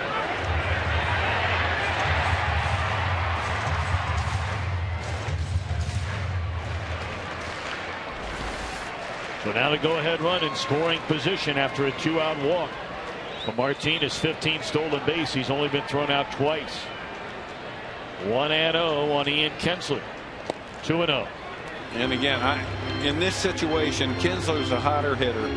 Who do I want to face? Do I want to try and get Kinsler out here with the runner in scoring position, or do I want to go after Elvis Andrus, who's on deck? Common sense would say I'm going to go after Andrus. He is not swinging the bat as well as Kinsler. On the inside corner, a strike. Home plate umpire has been pretty generous in his pitches in the upper part of the zone tonight. It's Mike DeMuro, the home plate umpire. Ted Barrett, the crew chief at first. Will Little at second. Scott Berry, the umpire tonight, down at third. And the 2-1 offering on Ian Kinsler. Strike 2. Same place. Yeah. He's been pretty liberal with the ball in the upper half of the zone. Yeah. Good job of Mesoraco turning that glove in and making it look like a better pitch than it was. And now, in my opinion, Leake does not have to throw another strike. He's got to try and get Kinsler to chase or start over with Andrus. Weekly popped up to the left side. Cozart will squeeze it, and that's all. One man left. Mike Leake, 7 innings, has only allowed 1 earned run, but locked up in a 4-4 game as we go to the 8th. On the Astros, others will see Justin Upson and Atlanta go to Philadelphia to take on the Phils. Others will see the Dodgers, Giants, White Sox, Rays, or Mets, Brewers. Fox's Baseball Night in America begins next Saturday, 6:30 Eastern Time, and that all begins with the MLB All-Star Game Selection Show. On the comeback trail here this year, and what a story it has been for Neil Kotz. Of course, a big part of the White Sox winning the World Series in 2005 out of their bullpen. spent 2 years where he did not throw a pitch. 1 year recovering from Tommy John surgery, and this ball is blasted by Heisey down the left field line, and it's up against the wall. And Chris Heisey batting for Xavier Paul with a pinch hit double to greet Kotz here in the 8th inning of a 4-4 game. And anytime you get a reliever coming in this situation, you're looking as a hitter to jump the first fastball you can get to, and Martin made a really good effort on that ball. It looked like he was there and just put his glove in the wrong spot. It's an interesting decision here made by Dusty Baker. You've got left-handed batting Jack Hanahan, who you knew was not going to bat against a left-hander Kotz. The man that Hanahan is playing in place of tonight is the Reds' regular third baseman, Todd Frazier.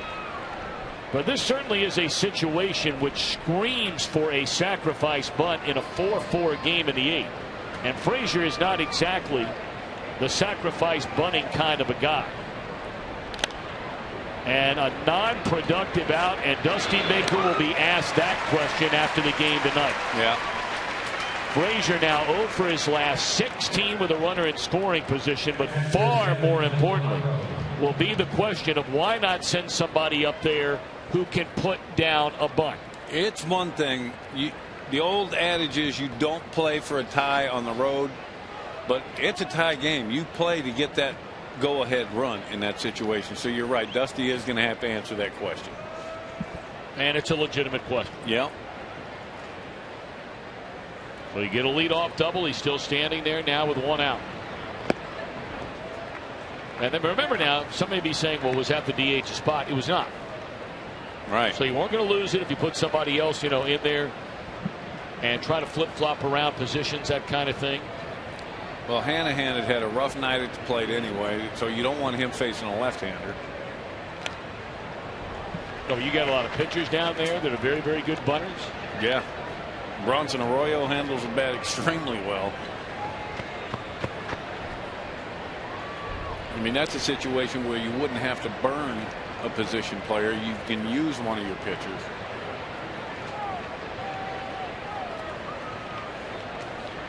Devin Mesoraco, a count of 1 ball and 1 strike. Runner at second base is Heisey. And that's a nice play, keeping it in front of him by Pierzynski, preventing Heisey from advancing on to third base.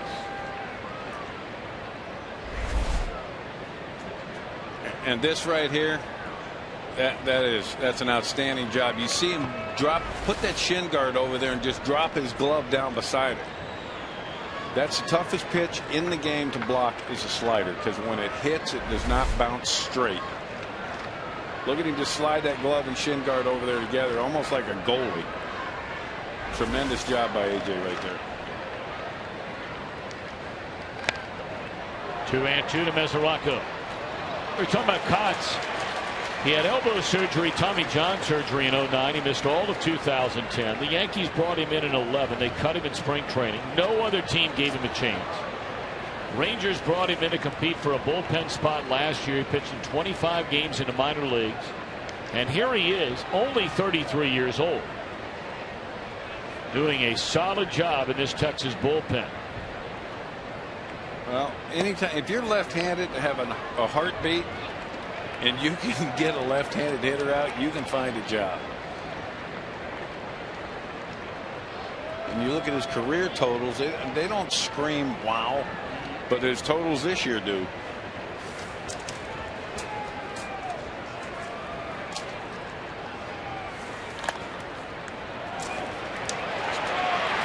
That'll be out number 2.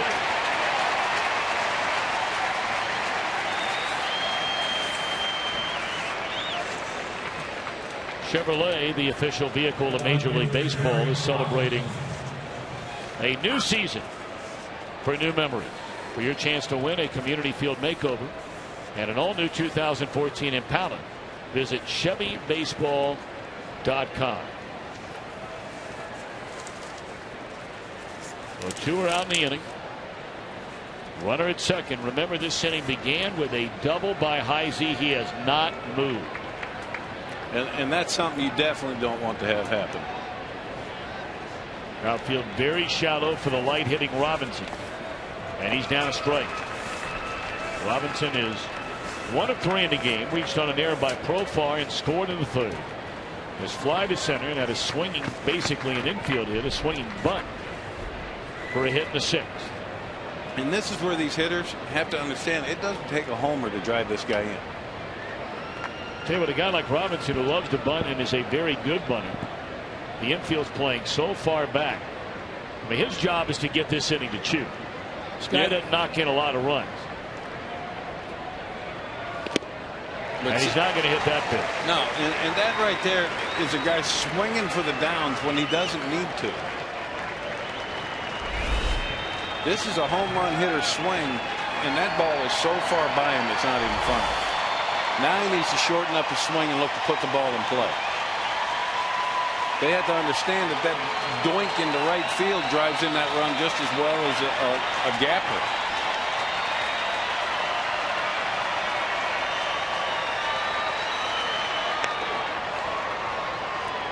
He's still taking a pretty vicious hack up there.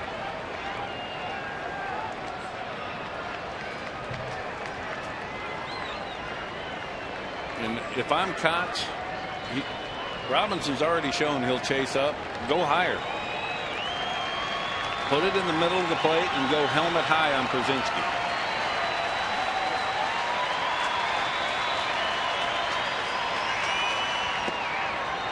Okay, now he's changed his eyes. Now he can go right back upstairs with a fastball. Of course, Przinsky was behind the plate when Kotz all those years was pitching for the White Sox, including that unbelievable run in 2005.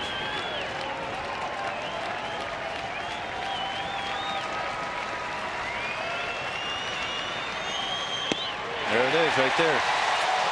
A leadoff double. And Heisey never moved. 2, 3, and 4 coming up in the Rangers' 8th in a 4-4 affair. Ace Hardware sponsored by Budweiser. America's beer supports America's heroes. And by AT&T. Rethink possible. Well, I think they're trying to rub it in on us here, Mitch. Getting late in the game. Been a while since we've had a little grub. Oh, yeah. Well, I had that boomstick. You so may not need anything for a week. Yeah, I could be good until next Friday. Todd Frazier stays in the game. He'll play third base and now taking over for Mike Leake on the mound. Boys, this guy been rock solid for the Reds out of their bullpen the last 3 years. Sam LeCure, native of Missouri, pitched collegiately at the University of Texas. We were talking about this Reds bullpen and the injuries. They have just been slammed to their 2 primary setup guys. The 2 guys that pitch in front of their closer, Aroldis Chapman. Jonathan Broxton, longtime closer for the Dodgers, closed a year ago in Kansas City before coming over in a trade. Sean Marshall, among the better left-handed setup men in all of baseball, has been on the DL twice. And they're not expecting either one of them back till right around the All-Star break, so that'll be a big lift then. And then Massett being out is a big hit for this bullpen. They were hoping Massett would be able to come all the way back from shoulder surgery. He is holding out hope on that. I mean, he gave the Reds 3 outstanding years out of their bullpen. 0-2 the count on Andrews. And a ground ball to Kozar. Took a bad hop and he hung with it. How about that? Pretty good play right there. Well, that's why they play shortstop. They have those kind of reactions.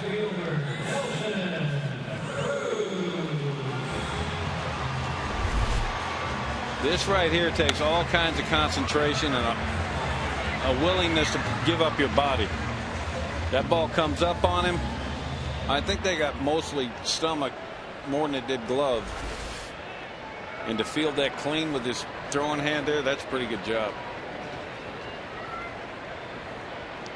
Now Nelson Cruz, he knocked in the tying run with a double to right center field in the 6th inning. And it's ball 1 low. Well, just in case, the Rangers have their closer Joe Nathan throwing in the bullpen.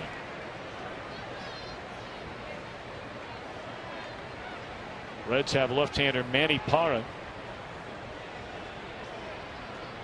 who they recently brought back up from the minor leagues, getting loose in their bullpen. And LeCure has been pretty careful here with Cruz. He started him off with a cutter. Now he's come with a curveball to go 2-0 on him. You do not want to miss anywhere near the middle of the plate right here, because Nelson Cruz is going to come out of his shoes if he sees something he likes. 2-0 to count. And he took a big swing. A 2-hopper to Koza. 2 out. And that right there is just a case of every now and then you have to understand, go out and watch BP. Hitters can get themselves out. And that's exactly what happened right there. Go to MLB.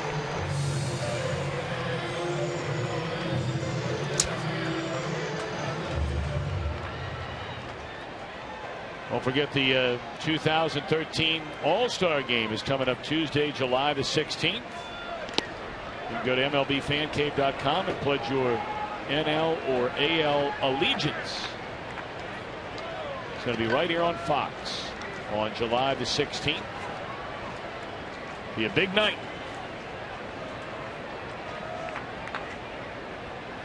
Well, you said Joe Nathan getting loose down there just in case. I'd be willing to bet he's coming in to throw the ninth. I doubt he'd get up and get hot if they're not going to bring him in. At home, you use your closer in a tie game in the ninth. You don't do it on the road. Whereas Joe Nathan can get anybody out. But when you look ahead to that Reds ninth inning, you've got lefty, righty, lefty, and you've got a lefty in Choo, who has had a terrible time with left-handed pitching this year. He's batting over .330 against the right-handers and is batting under a .140 against a lefty. That could be true. You could be right there. Well, we'll see. I think, more times than not, you're 100% correct about a closer getting loose at home. They may run Kotz back out there. That's going to bleed. Yes, it does. In the shallow center field, and Beltre with a 2-out base hit represents a go-ahead run here in the bottom of the 8th.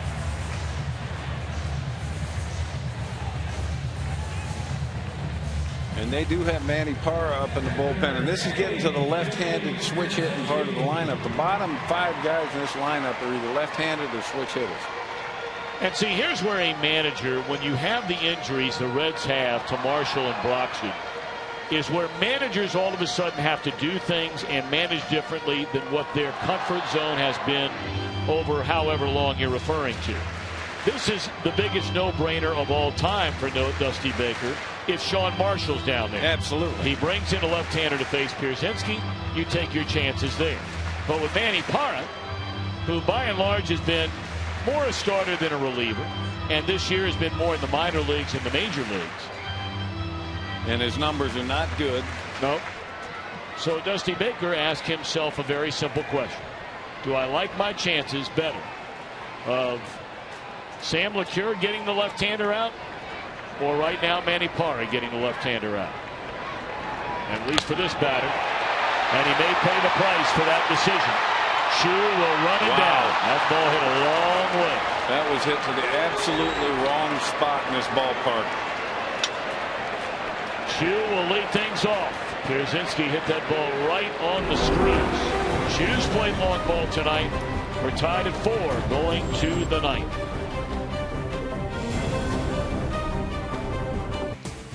And down the road in Arlington, we go to the 9th inning. Cincinnati and the Rangers tied at 4. Shin-Soo Choo, a swing and a miss against Kotz, who pitched around a leadoff double in the 8th inning.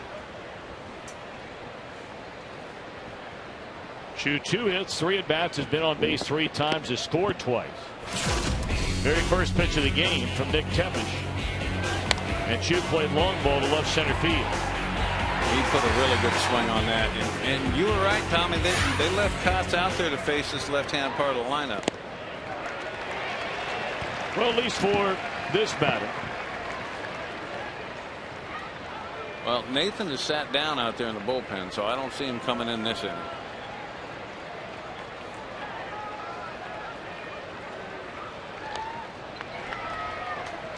I talked to Joe before the game about is he available? I mean, he's been working quite a bit lately, and Joe's kind of that old school type.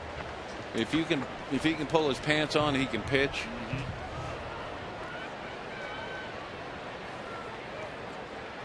I call him Shaggy because he looks like Shaggy from Scooby-Doo. Boy, he's been a mighty good one for a long time. He flew under the radar for so long up there in Minnesota. I mean, I believe there's only one guy, Mariano Rivera, that's accumulated more saves over the last few years than him. And Choo, a rare base hit against a left-hander. And it came on a 2-strike pitch.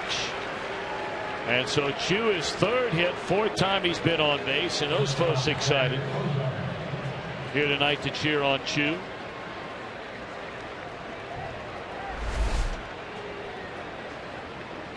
Nice swing. Did a really good job of just going with the pitch, not trying to do too much with it.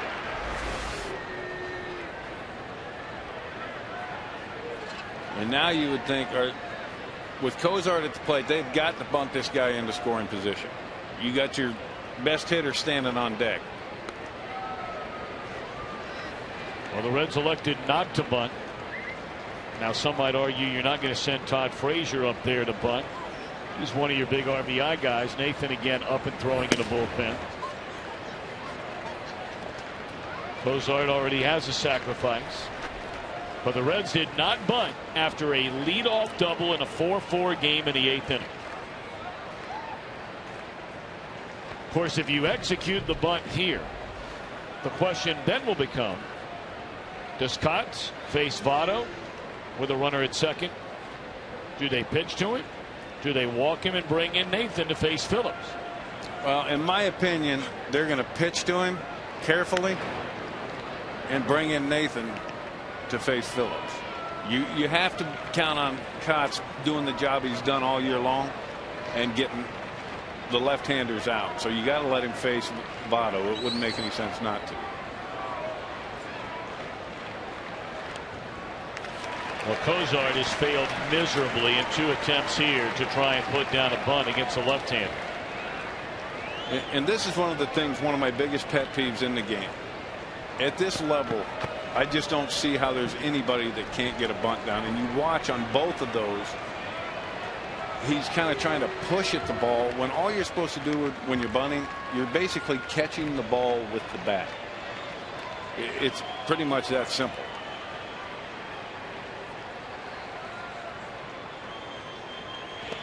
And then Cozart strikes out swinging. Well, now that changes the entire way Ron Washington has to manage this inning.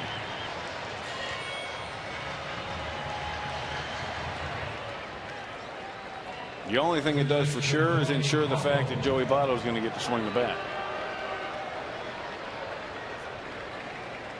Votto tonight, 2 hits and 3 at bats. A double, has been intentionally walked. He singled in the 5th and bounced out to second in the 7th. Votto an all-star each of the last 3 years. Gold Glove winner 2 years ago, won the MVP in 2010. Fastball up and in.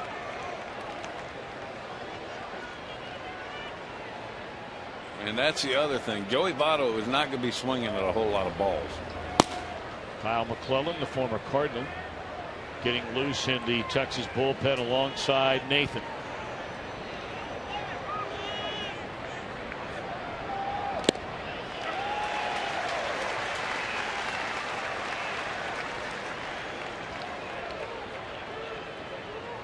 Kotz has got good downhill on his fastball. He throws the ball from a good arm slot.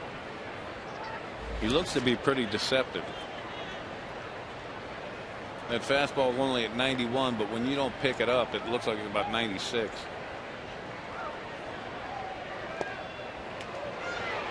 Two and one to Joey Votto. We're in the top of the 9th inning. Choo started the inning with a single. Cozart asked to bunt, fouled away the first 2, struck out. So Choo stands at first with 1 away, and a 2-1 count on the Reds' first baseman.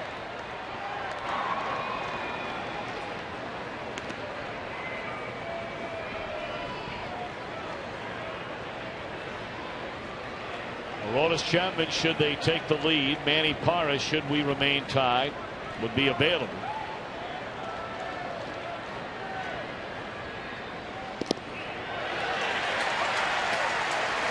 Pretty good pitch right there. I'm not sure Votto agreed with it. No, the ball kind of looked to be away. Watch AJ's glove. That ball's away. But he hit the spot. And he's getting help from the home plate umpire, which is not a bad thing. I love it when pitchers get help.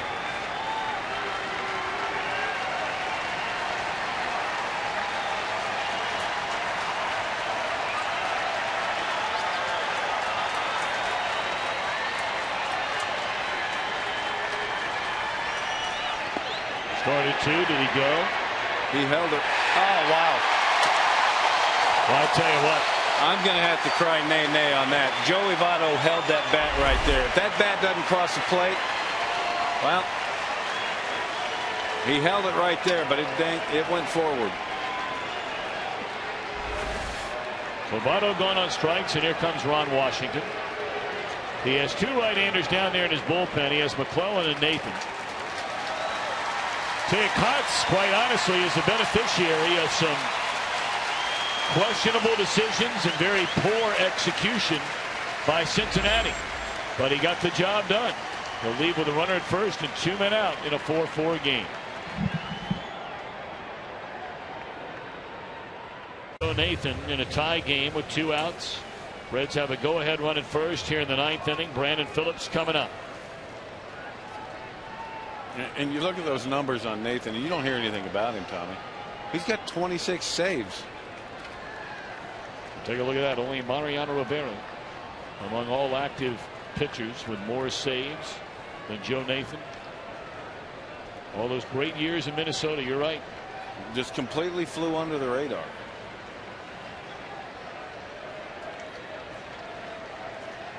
So now Brandon Phillips settles in. Phillips 1 of 4 in the game, knocked in a run with a single in the 3rd.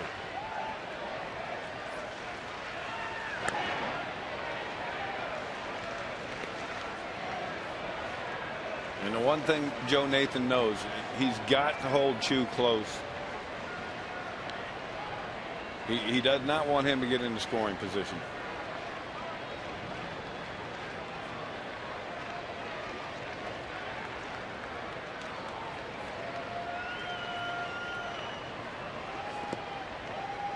I'd be willing to bet in this situation, this is going to be the only, well, he'll finish this inning, but this will be the only out he records tonight. They had him up, got him hot, so they're going to get him in the game, but I don't think he's going to pitch more than this 1/3. Ron Washington has not been afraid to use Joe Nathan this year. I talked about not wanting him to use him 3 days in a row. He has used him 4 days in a row. Well, I talked to Joe about that before the game. He's never asked for a day off. And I can absolutely relate to that. I don't think as a closer you're in a position to ask for a day off. You're going to go, there's going to be stretches of 5-6 days in a row where there's blowouts one way or another where you're not going to see the field. So it's incumbent upon you to be ready. If you have to throw 4 or 5 days in a row, you have to be prepared to do that.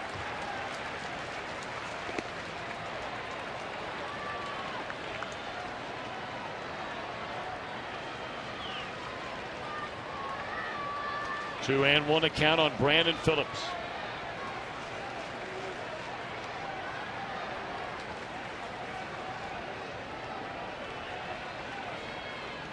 Much like the Cincinnati 8th inning. The 8th inning began with a double. The runner never moved. Here in the 9th, it started with a single.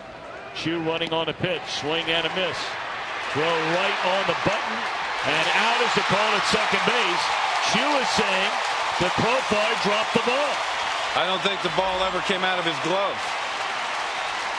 The replay will show it much clearer, obviously, but Profar, the ball might have been bobbling around in there, but I don't think it ever came out of the glove. I think the ball and the shoe got in the glove at the same time. No, it never came out of the glove.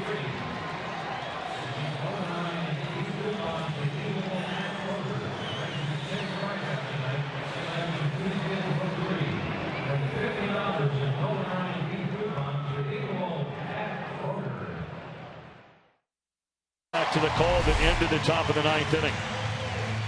From this view right here, I don't think the ball ever completely falls out of his glove and touches the ground. It stayed in. See? And we look right here. He catches it in the air. Do you see white come out of the ball? Never. I don't think it ever touched the ground.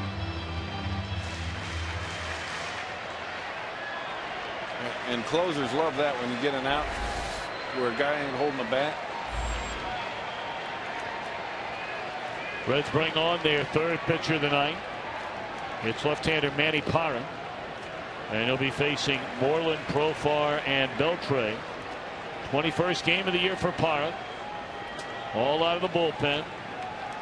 Spent his entire career with Milwaukee until Cincinnati picked him up during the offseason. And this is a guy that's always had a good arm. He's just never been able to quite put it together. And I think he's going to have the first 2 hitters of this inning, and that's going to be it. I don't think he'll be allowed to face Beltre.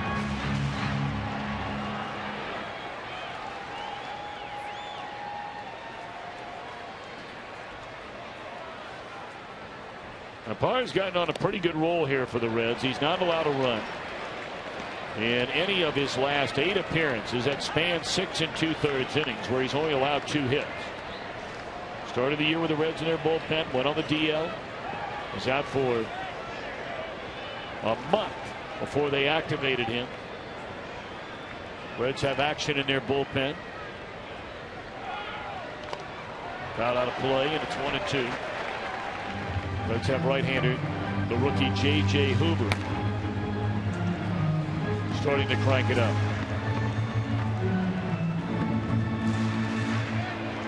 And he has started Moreland with all breaking balls.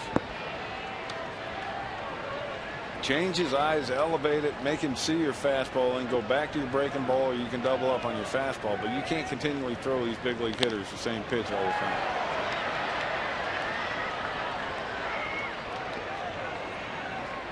He got away with one right there. That's 5 straight breaking balls. 3 of the 4 runs scored by the Rangers tonight came in that 3rd inning, when the Reds made 3 errors in 1 inning for the first time since 2006. Go up out of the zone. Another breaking ball, better breaking ball there, fouled away. Rangers only have 4 base hits. Reds have out hit them 10-4, but as has been the case, and you can ask Dusty Baker, it's all he talked about with us before the game, the inability of the Reds to get the big hit, the put away hit. They have struggled so mightily over these last 2 weeks of batting with a runner in scoring position. And you look at that, Parra at 95 miles an hour. He's got a good fastball. Now, I promise you, Moreland is sitting on a breaking ball. If he doubles up and goes back to a fastball, middle of the plate up, he's out.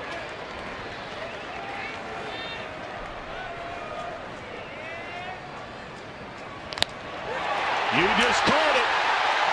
Bruce back to the wall with room. Wow. He came back with that breaking ball, and Moreland just missed whacking it out of here.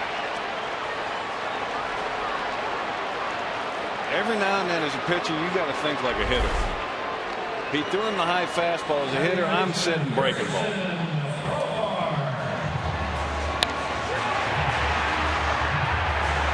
He knew he didn't have it. No.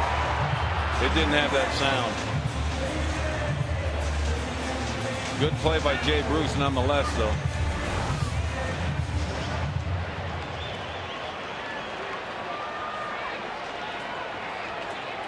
So 1 out here in the bottom of the 9th, and now it's Profar. Switch hitting second baseman tonight, breaking ball in there, strike.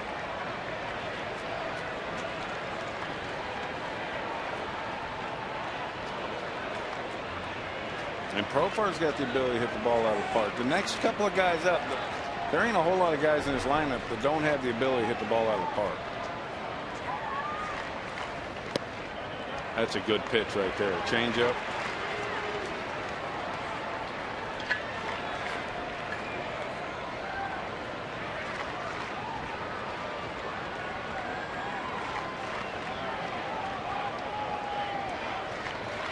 I was looking at the wrong Beltray in this order, by the way. I thought it was Adrian coming up.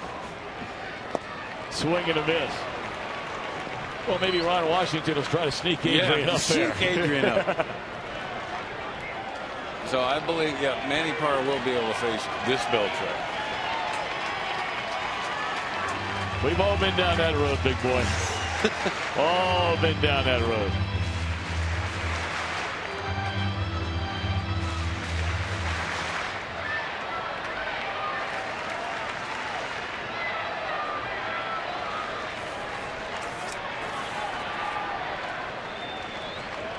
One ball, 2 strikes. Parra ahead in the count. We're in the bottom of the 9th.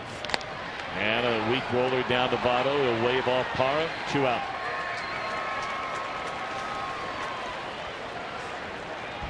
Coming up in a couple of weeks, the greatest stars in all of baseball convene in New York. The Midsummer Classic. With home field advantage for the World Series on the line, it's a 2013 Major League Baseball All-Star Game. July 16th only on Fox.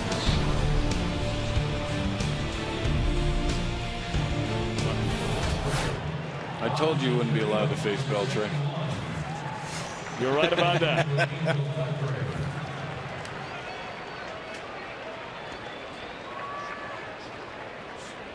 Robinson Chirinos will come up as a pinch hitter and will bat for Angel Beltray.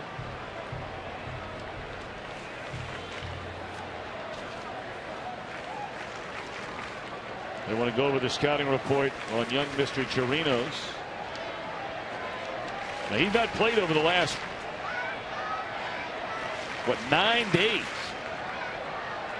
He had a 4-game hitting streak, came to an end on the 20th of June against the A's. Got a couple of starts in back-to-back games and has not played since. They sent him to the minor leagues for a short while, brought him back up. Been up and down twice this year since coming over in a trade from Tampa Bay.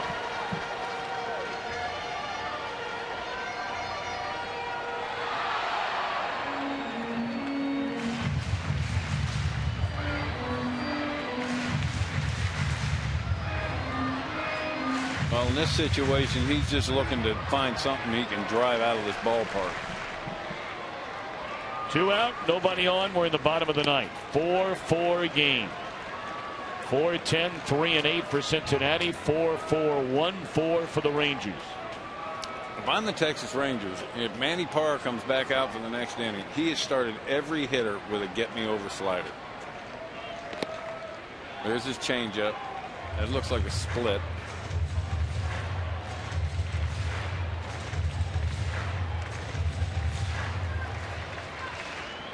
There's another slider coming.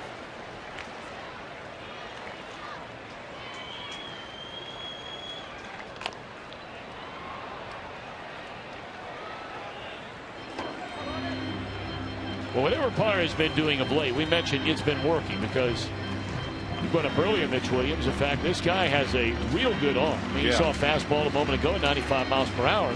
Many feel the problem is there's not a lot of movement on that 95 mile per hour fastball. And where from time to time he's really been hurt.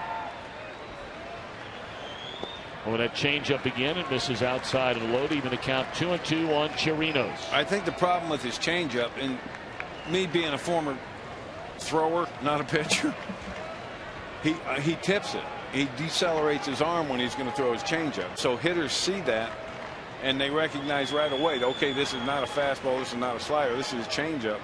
And if it's down, they can spit on it. Swing and a miss. Parra goes through him 1-2-3. His heart skipped a beat when it left the bat from Mitch Moreland. That close. We're on our way to extra innings in Arlington. It is presented by Ace Hardware.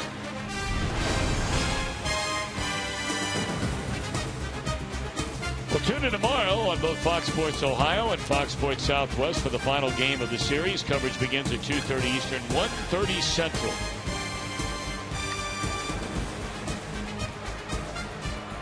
David Murphy comes on to play left field, pushing Leonis Martin into center field. And Joe Nathan remains on the mound as we begin the 10th inning. He came on to face Phillips. And he's facing him. And he faced him when Choo was thrown out trying to steal second base to end the top of the ninth. So it'll be Phillips, Bruce, and then Heisey here in the Cincinnati 10th inning. And Joe Nathan's one of the few closers left in the game, Tom, that still throws out of a windup. I don't know if you call it a windup. It really looks like a stretch with a step, but most guys just throw out of a set position anymore.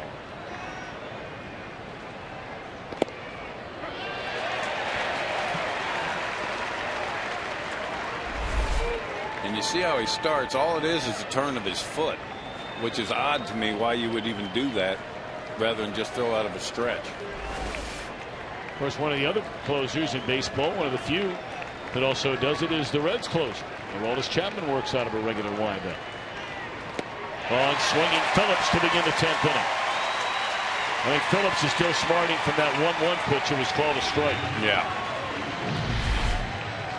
And this is a ball that's up out of the zone, and Brandon just flat pulled off that.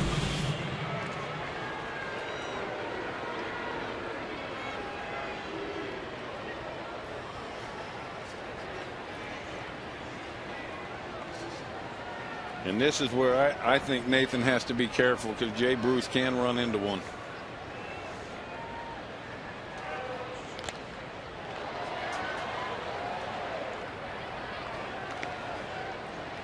He started him off right there with a 93-mile-an-hour fastball. And again, I think Jay Bruce twice tonight has gotten first pitch fastballs that he's missed. And Dusty talked about that, them fouling him off rather than them squaring him up.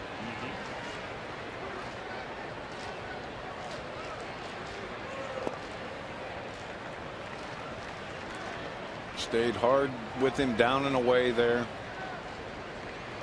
How about that note right there? Among all National League players over the last 3.5 years, Jay Bruce has more home runs than anybody. And you look at the very bottom of that list, Giancarlo Stanton, and he's 23. Of course, Bruce just turned 25. Yeah, I mean, it just seems like Jay's been around forever. Well, he has, yeah. Came up extremely young, 20 years old.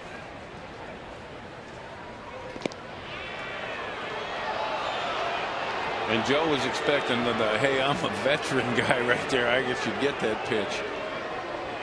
But it was off the plate away. He tried to backdoor his breaking ball. Well, he didn't try to, but that's where it ended up.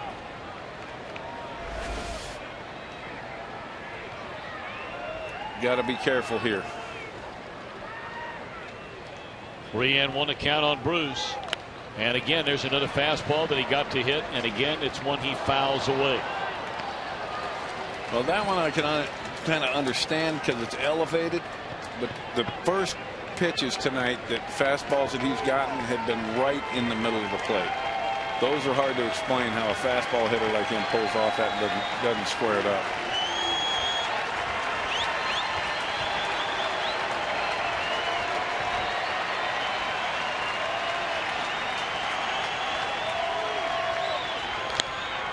High fly ball straight away center field. Boy, Bruce just got underneath that one. 2 out in the inning.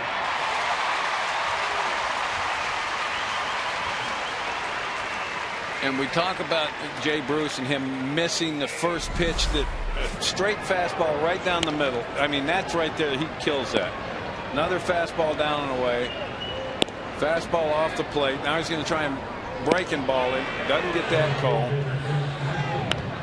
He misses again right there. Can't get on top of it. And then he hangs a breaking ball right in the middle, and he got himself out. Saw Bruce flip the bat away in frustration. He knows he got at least 2 pitches in that at bat to hit out of the ballpark. 2 away in the inning, and now Chris Heisey, who came up to bat as a pinch hitter against Neil Kotz, leading off the 8th inning. Heisey doubled off the left field wall. At that point, Dusty Baker made the decision to pinch hit for Jack Hanahan, but he sent up a guy in Todd Frazier, who you could tell all the way from up here was being sent up there with no intention to bunt. Always found it kind of funny. You and I were talking in between innings. You have a runner at second, nobody out. You don't bunt. You have a runner at first and nobody out, and you do bunt. I don't understand that thinking either, because I would be more inclined to bunt with a runner on second and nobody out, because now you got a runner in scoring position with less than 2 outs. You can score a run with an out. You got to get a base hit to score a runner from second.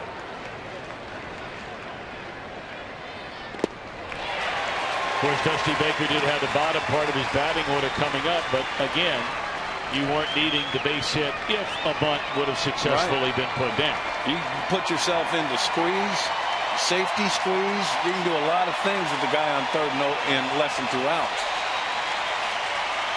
1-2 to count on Heisey. And he hooks it foul and out of play.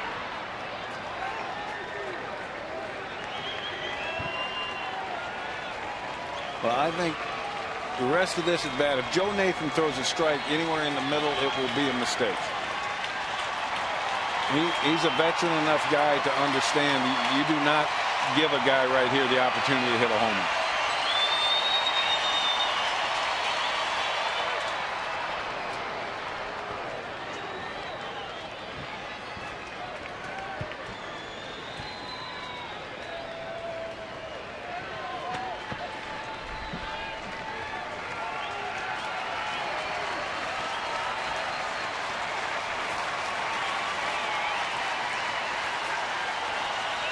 It's a big pitch right here in this at bat.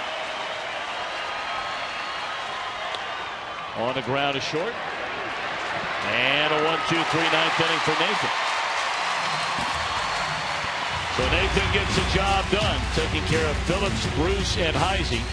And we're back after a word from your local Fox station.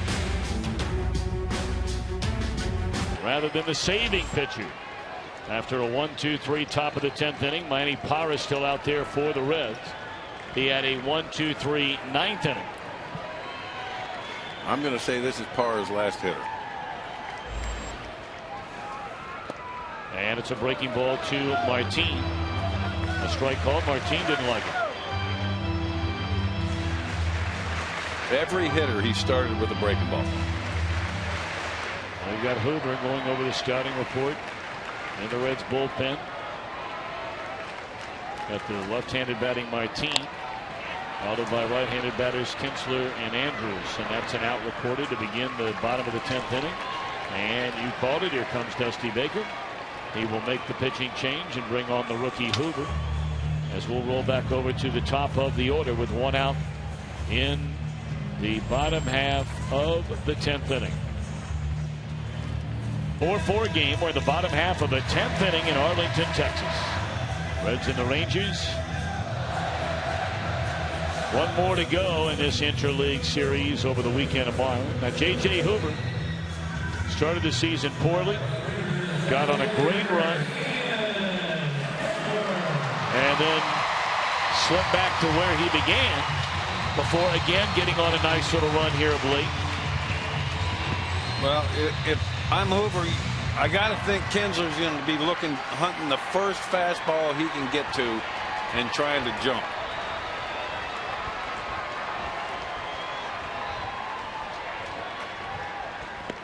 Of course, for relievers, that ERA can often be very misleading, and that would be the case for Hoover. He had 1 game against the Cardinals where he allowed 6 runs in 2/3 of an inning. That's in 1 game. In his other 33 games, his ERA is barely over 2.5. Well, and that's the thing about being a reliever. You can give up 6 runs on opening day and not get your ERA back to respectable till August.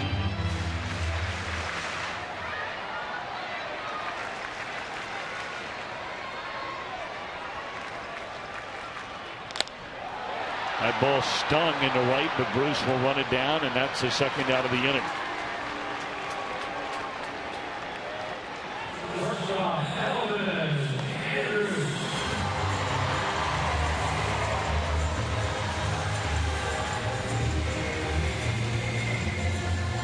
This becomes a big out right here for Hoover.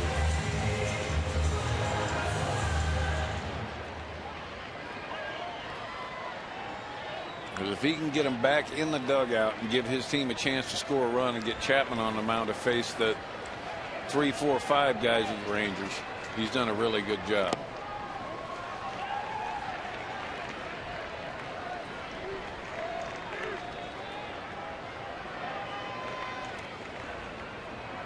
Andrews waiting, and a breaking ball. Been called a strike all day long. Now, I think that might have fooled the umpire right there. That ball's point blank.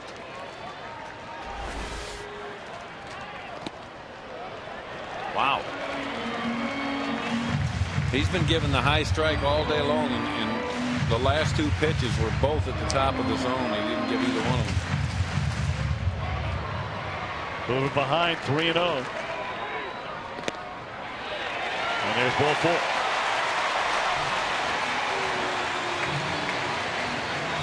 Well, that's the last thing in the world. Yeah. You wanted to do with a guy, Andrus, who does not have a home run, batting in the 240s, to face a guy who's had more big hits than any Ranger on this team this year, including tonight when he tied the game with a double to right center in the 6th inning, Nelson Cruz. Well, that's the thing. 2 outs, a gapper scores him, a homer, and now he's going to be up there looking for a pitch to drive.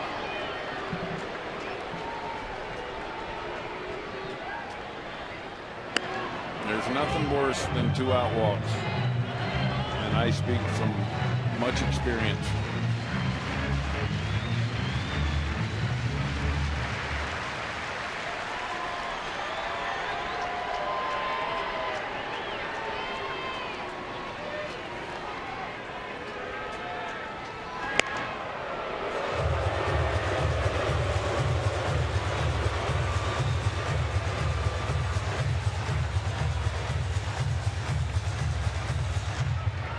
He's doing a pretty good job trying to help hold Andrus on over there at first base.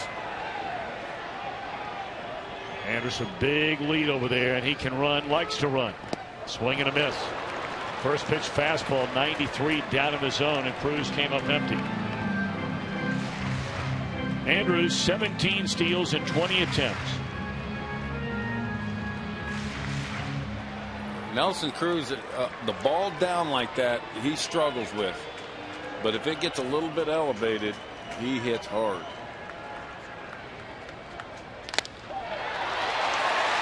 Broke his back, drops one into right field. That'll advance Andrus on to third base. So here comes Adrian Beltre with a chance to win it. And that's what the 2 out walk leads to. Now you got first and third. You bring a wild pitch, pass ball into play. See, that ball's up in the zone. It's out away from him, but he still manages to get a good enough part of it to get it into the outfield.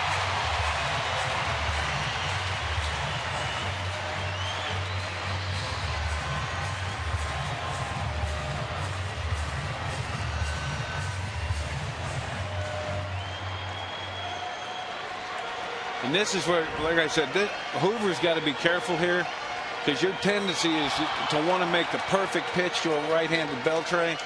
You end up bouncing one, and then the game's over, and you're walking in the clubhouse, and there hadn't been a hit.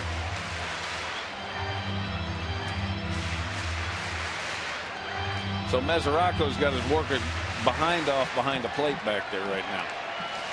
Hoover came on, retired the first batter he faced, issued a 2-out walk, followed by a single, and now it's Adrian Beltre. And a first pitch fastball at 94, fouled out of play, strike 1. Hoover came over prior to last year in a trade from Atlanta, straight up for Juan Francisco. A third baseman who has since been released by the Braves. Well, he was traded. High pop up, and this will end the inning.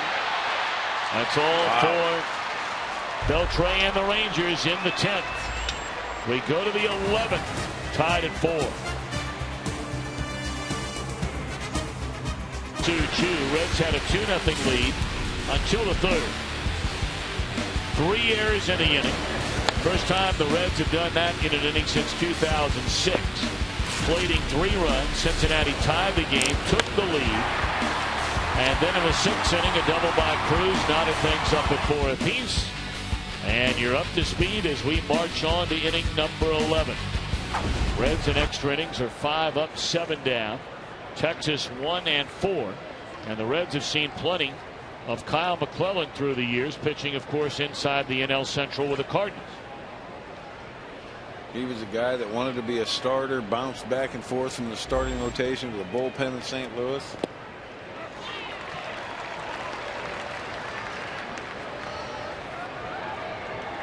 He finally ended up getting released by St. Louis, didn't he? He'll sign as a minor league free agent with the Rangers. It's in there, strike. He has allowed runs in each of his last 3 games. 5 runs spanning his last 4 1/3 innings. Brought up on the 9th of June from AAA Round Rock. And that's a curveball that he tried to overthrow the heck out of.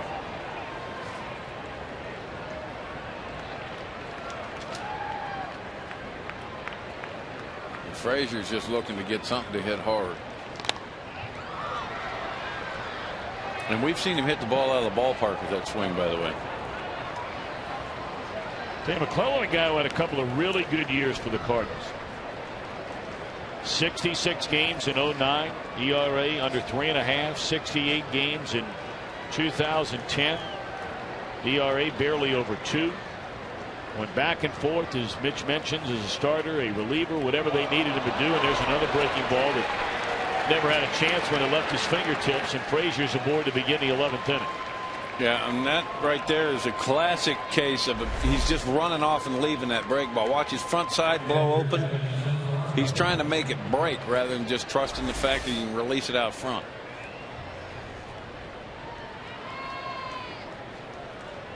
And now, do they bunt here with Mesoraco? You got a left-handed hitter on deck. There's nobody up in the Ranger pen.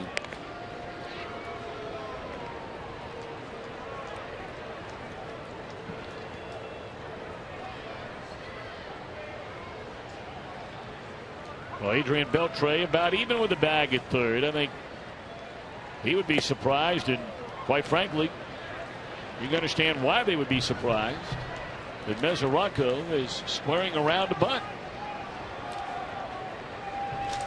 This might be a good time for one of those butcher boys. A butcher boy, for you folks at home, is where you square around to bunt, pull the bat back, and hit and run. And judging by that attempt at a bunt, it might be an even better idea to do a butcher boy.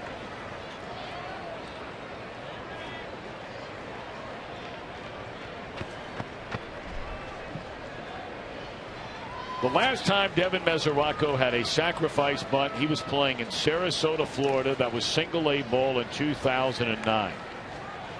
When you could kind of tell by the attempt right there, he poked at it pretty good.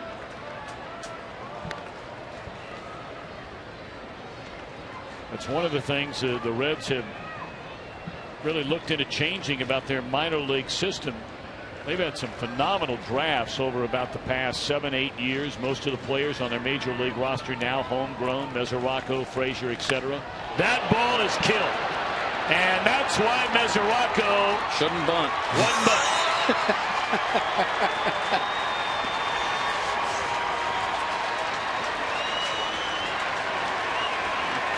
Two-run home run by Devin Mesoraco, and that gives Cincinnati a 6-4 lead. I think the first attempt talked Dusty out of having him bunt. I think you're right.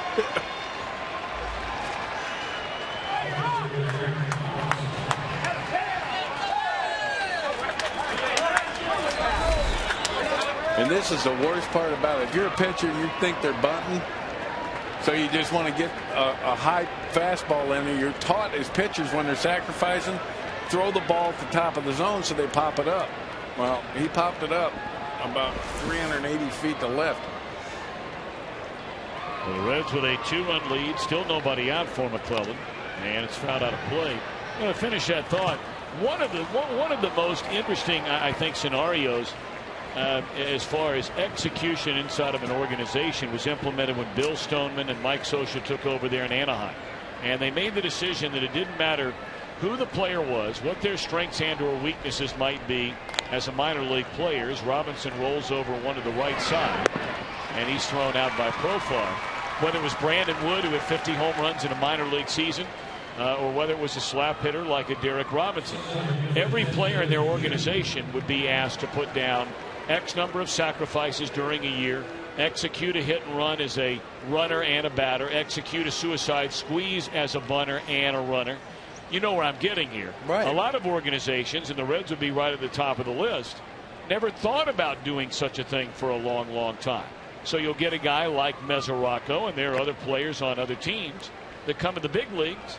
And you asked a question earlier about why doesn't a guy know how to bunt? If you never ask somebody to do something, why would you expect them to be able to do it? Exactly. And I think there is no excuse. Everyone that's on a big league baseball field has played baseball since they were 5, 6, 7 years old. I just don't understand. I'm 48 years old. I can walk out there today and get a bunt down. It's all about fear and squaring around. I've never understood it. All you're doing is catching the ball with the bat. And you see so many guys, even at the big league level, that poke at, like Mesoraco just did there. You're not pushing the ball, you're just catching it. And there's a walk to Shin-Soo Choo. Finishing a thought and tying a ribbon around that thing when Walt Jocketty came in and his entire staff. You know, they decided this is something that has got to be addressed and is being addressed. Yeah. Well, there were some managers, old school managers. Earl Weaver was a big believer there's only 3 things that can happen with a bunt, and 2 of them are bad. So they didn't like it. Mike Maddox out to visit for the 3rd time tonight. Devin Mesoraco, former #1 pick out of Punxsutawney, Pennsylvania. That's right. That's where. That's right. Punxsutawney Phil, is that his name? That's it. That groundhog? That's it. I didn't know that until I lived up on the East Coast.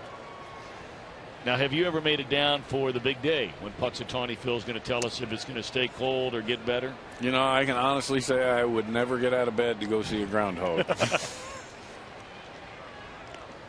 Well, if you're wondering, Devin Mesoraco has only been there one more time than you have. We asked him about that, and he said, look, when you live in Punxsutawney, he said you go from this quiet, beautiful, little Midwestern town, and all of a sudden, in the span of about 48 hours, you know, all the news shows and news organizations from everywhere all over the United States and some from all over the world, they descend into your town for 48 hours. You close your eyes, and they're gone.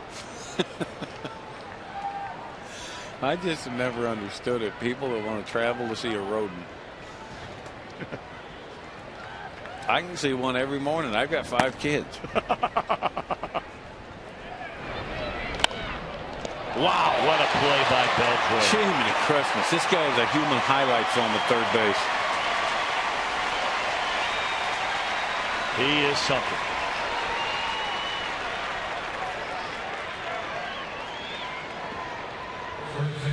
He has just been such a great player. You wonder why they call it the hot corner?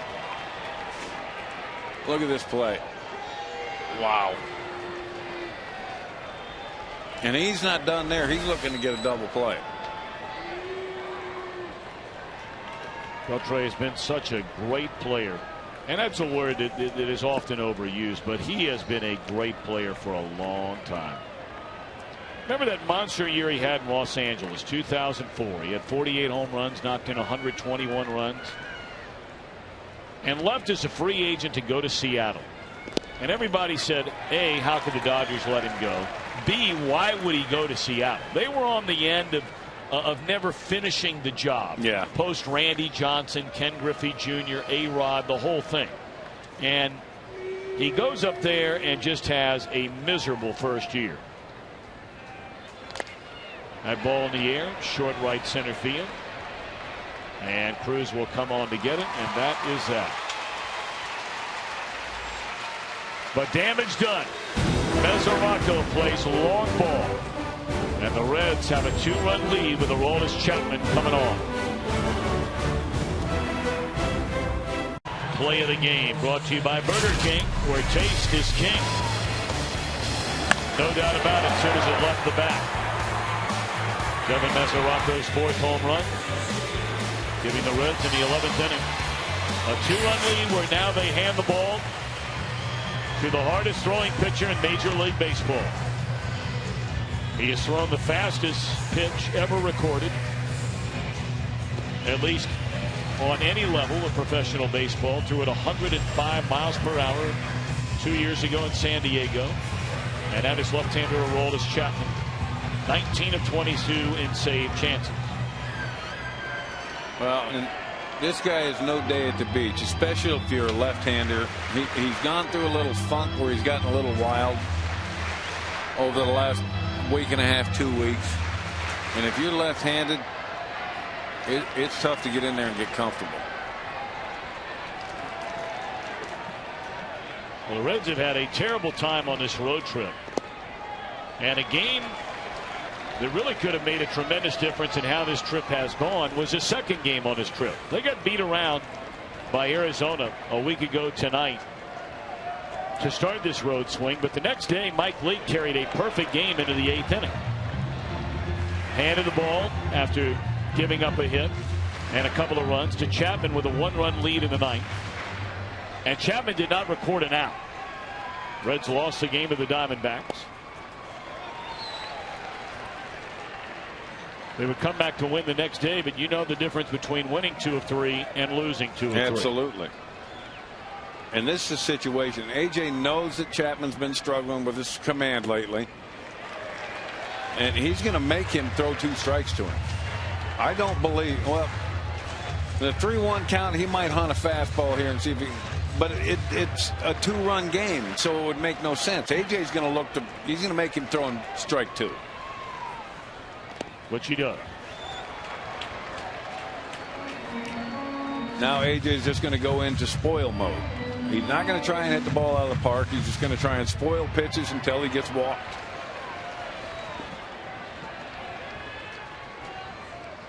And he gets walked on the very next pitch, and that's the way it begins. That's a veteran hitter right there. Yep. Knowing he can't tie the game or win the game, so he's going to go up there, work the count, and make Chapman throw strikes. I know that because that was a lot of hitters' approach on me. Can he throw 3 strikes before he throws 4 balls? Well, not only did Chapman blow that save on Saturday, he came in the next day to try and save a game behind Matt Latos. He got the save, but he gave up a run.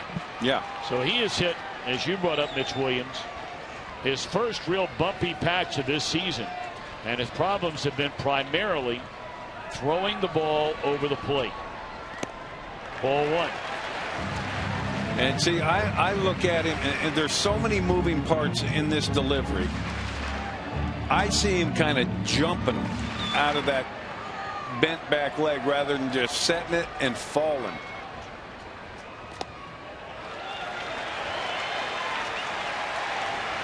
Now Devin Mesoraco will come out to visit with Chapman.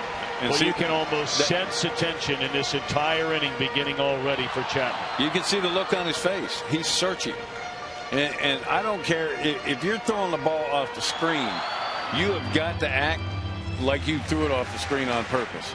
Because hitters look out there and see the question marks all over his face. They're going to take. That's all there is to it.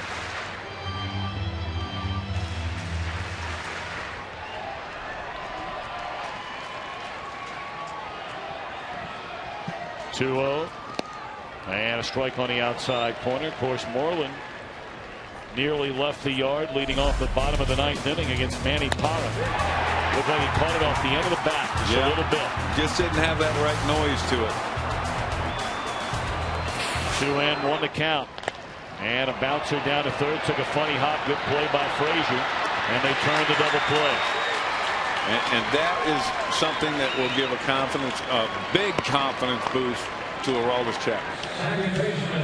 I walk the first guy, I fall behind 2-0 on the second hitter, and I get a ground ball double play.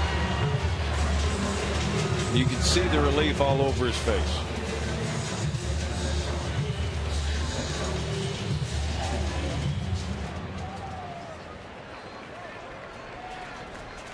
So 2 down, nobody on. Cincinnati with a 6-4 lead. We're in the bottom of the 11th inning. I would be willing to bet that Ron Washington has the take on. You're taking until you get a strike. You'd be foolish not to. 100-mile-per-hour fastball missed just off the corner.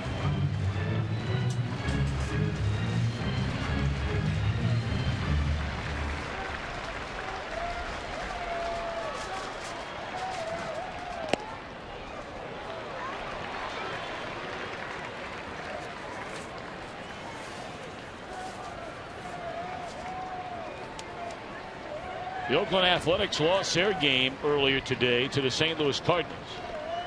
So even with a loss, Texas would remain a half game in front in the American League West.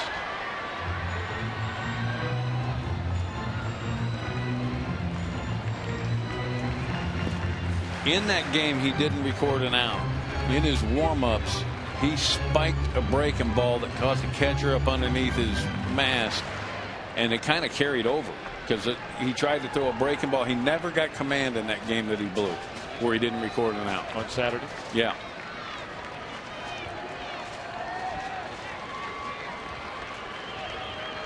I was in studio last Saturday for that game. 2-2 the count on Profar. Now the Pittsburgh Pirates have already won their game 2-1 over the Milwaukee Brewers, so that's now 8 straight wins for the Pirates. Reds would remain 4.5 behind them. Cardinals would remain a game back. There's that slider, and that's all she wrote for the Rangers in the bottom of the 11th inning. Cincinnati gets a win from Hoover, lost to McClellan, saved to Chapman. 6-4-11. We're back to wrap it up from Arlington after this message from your local Fox station.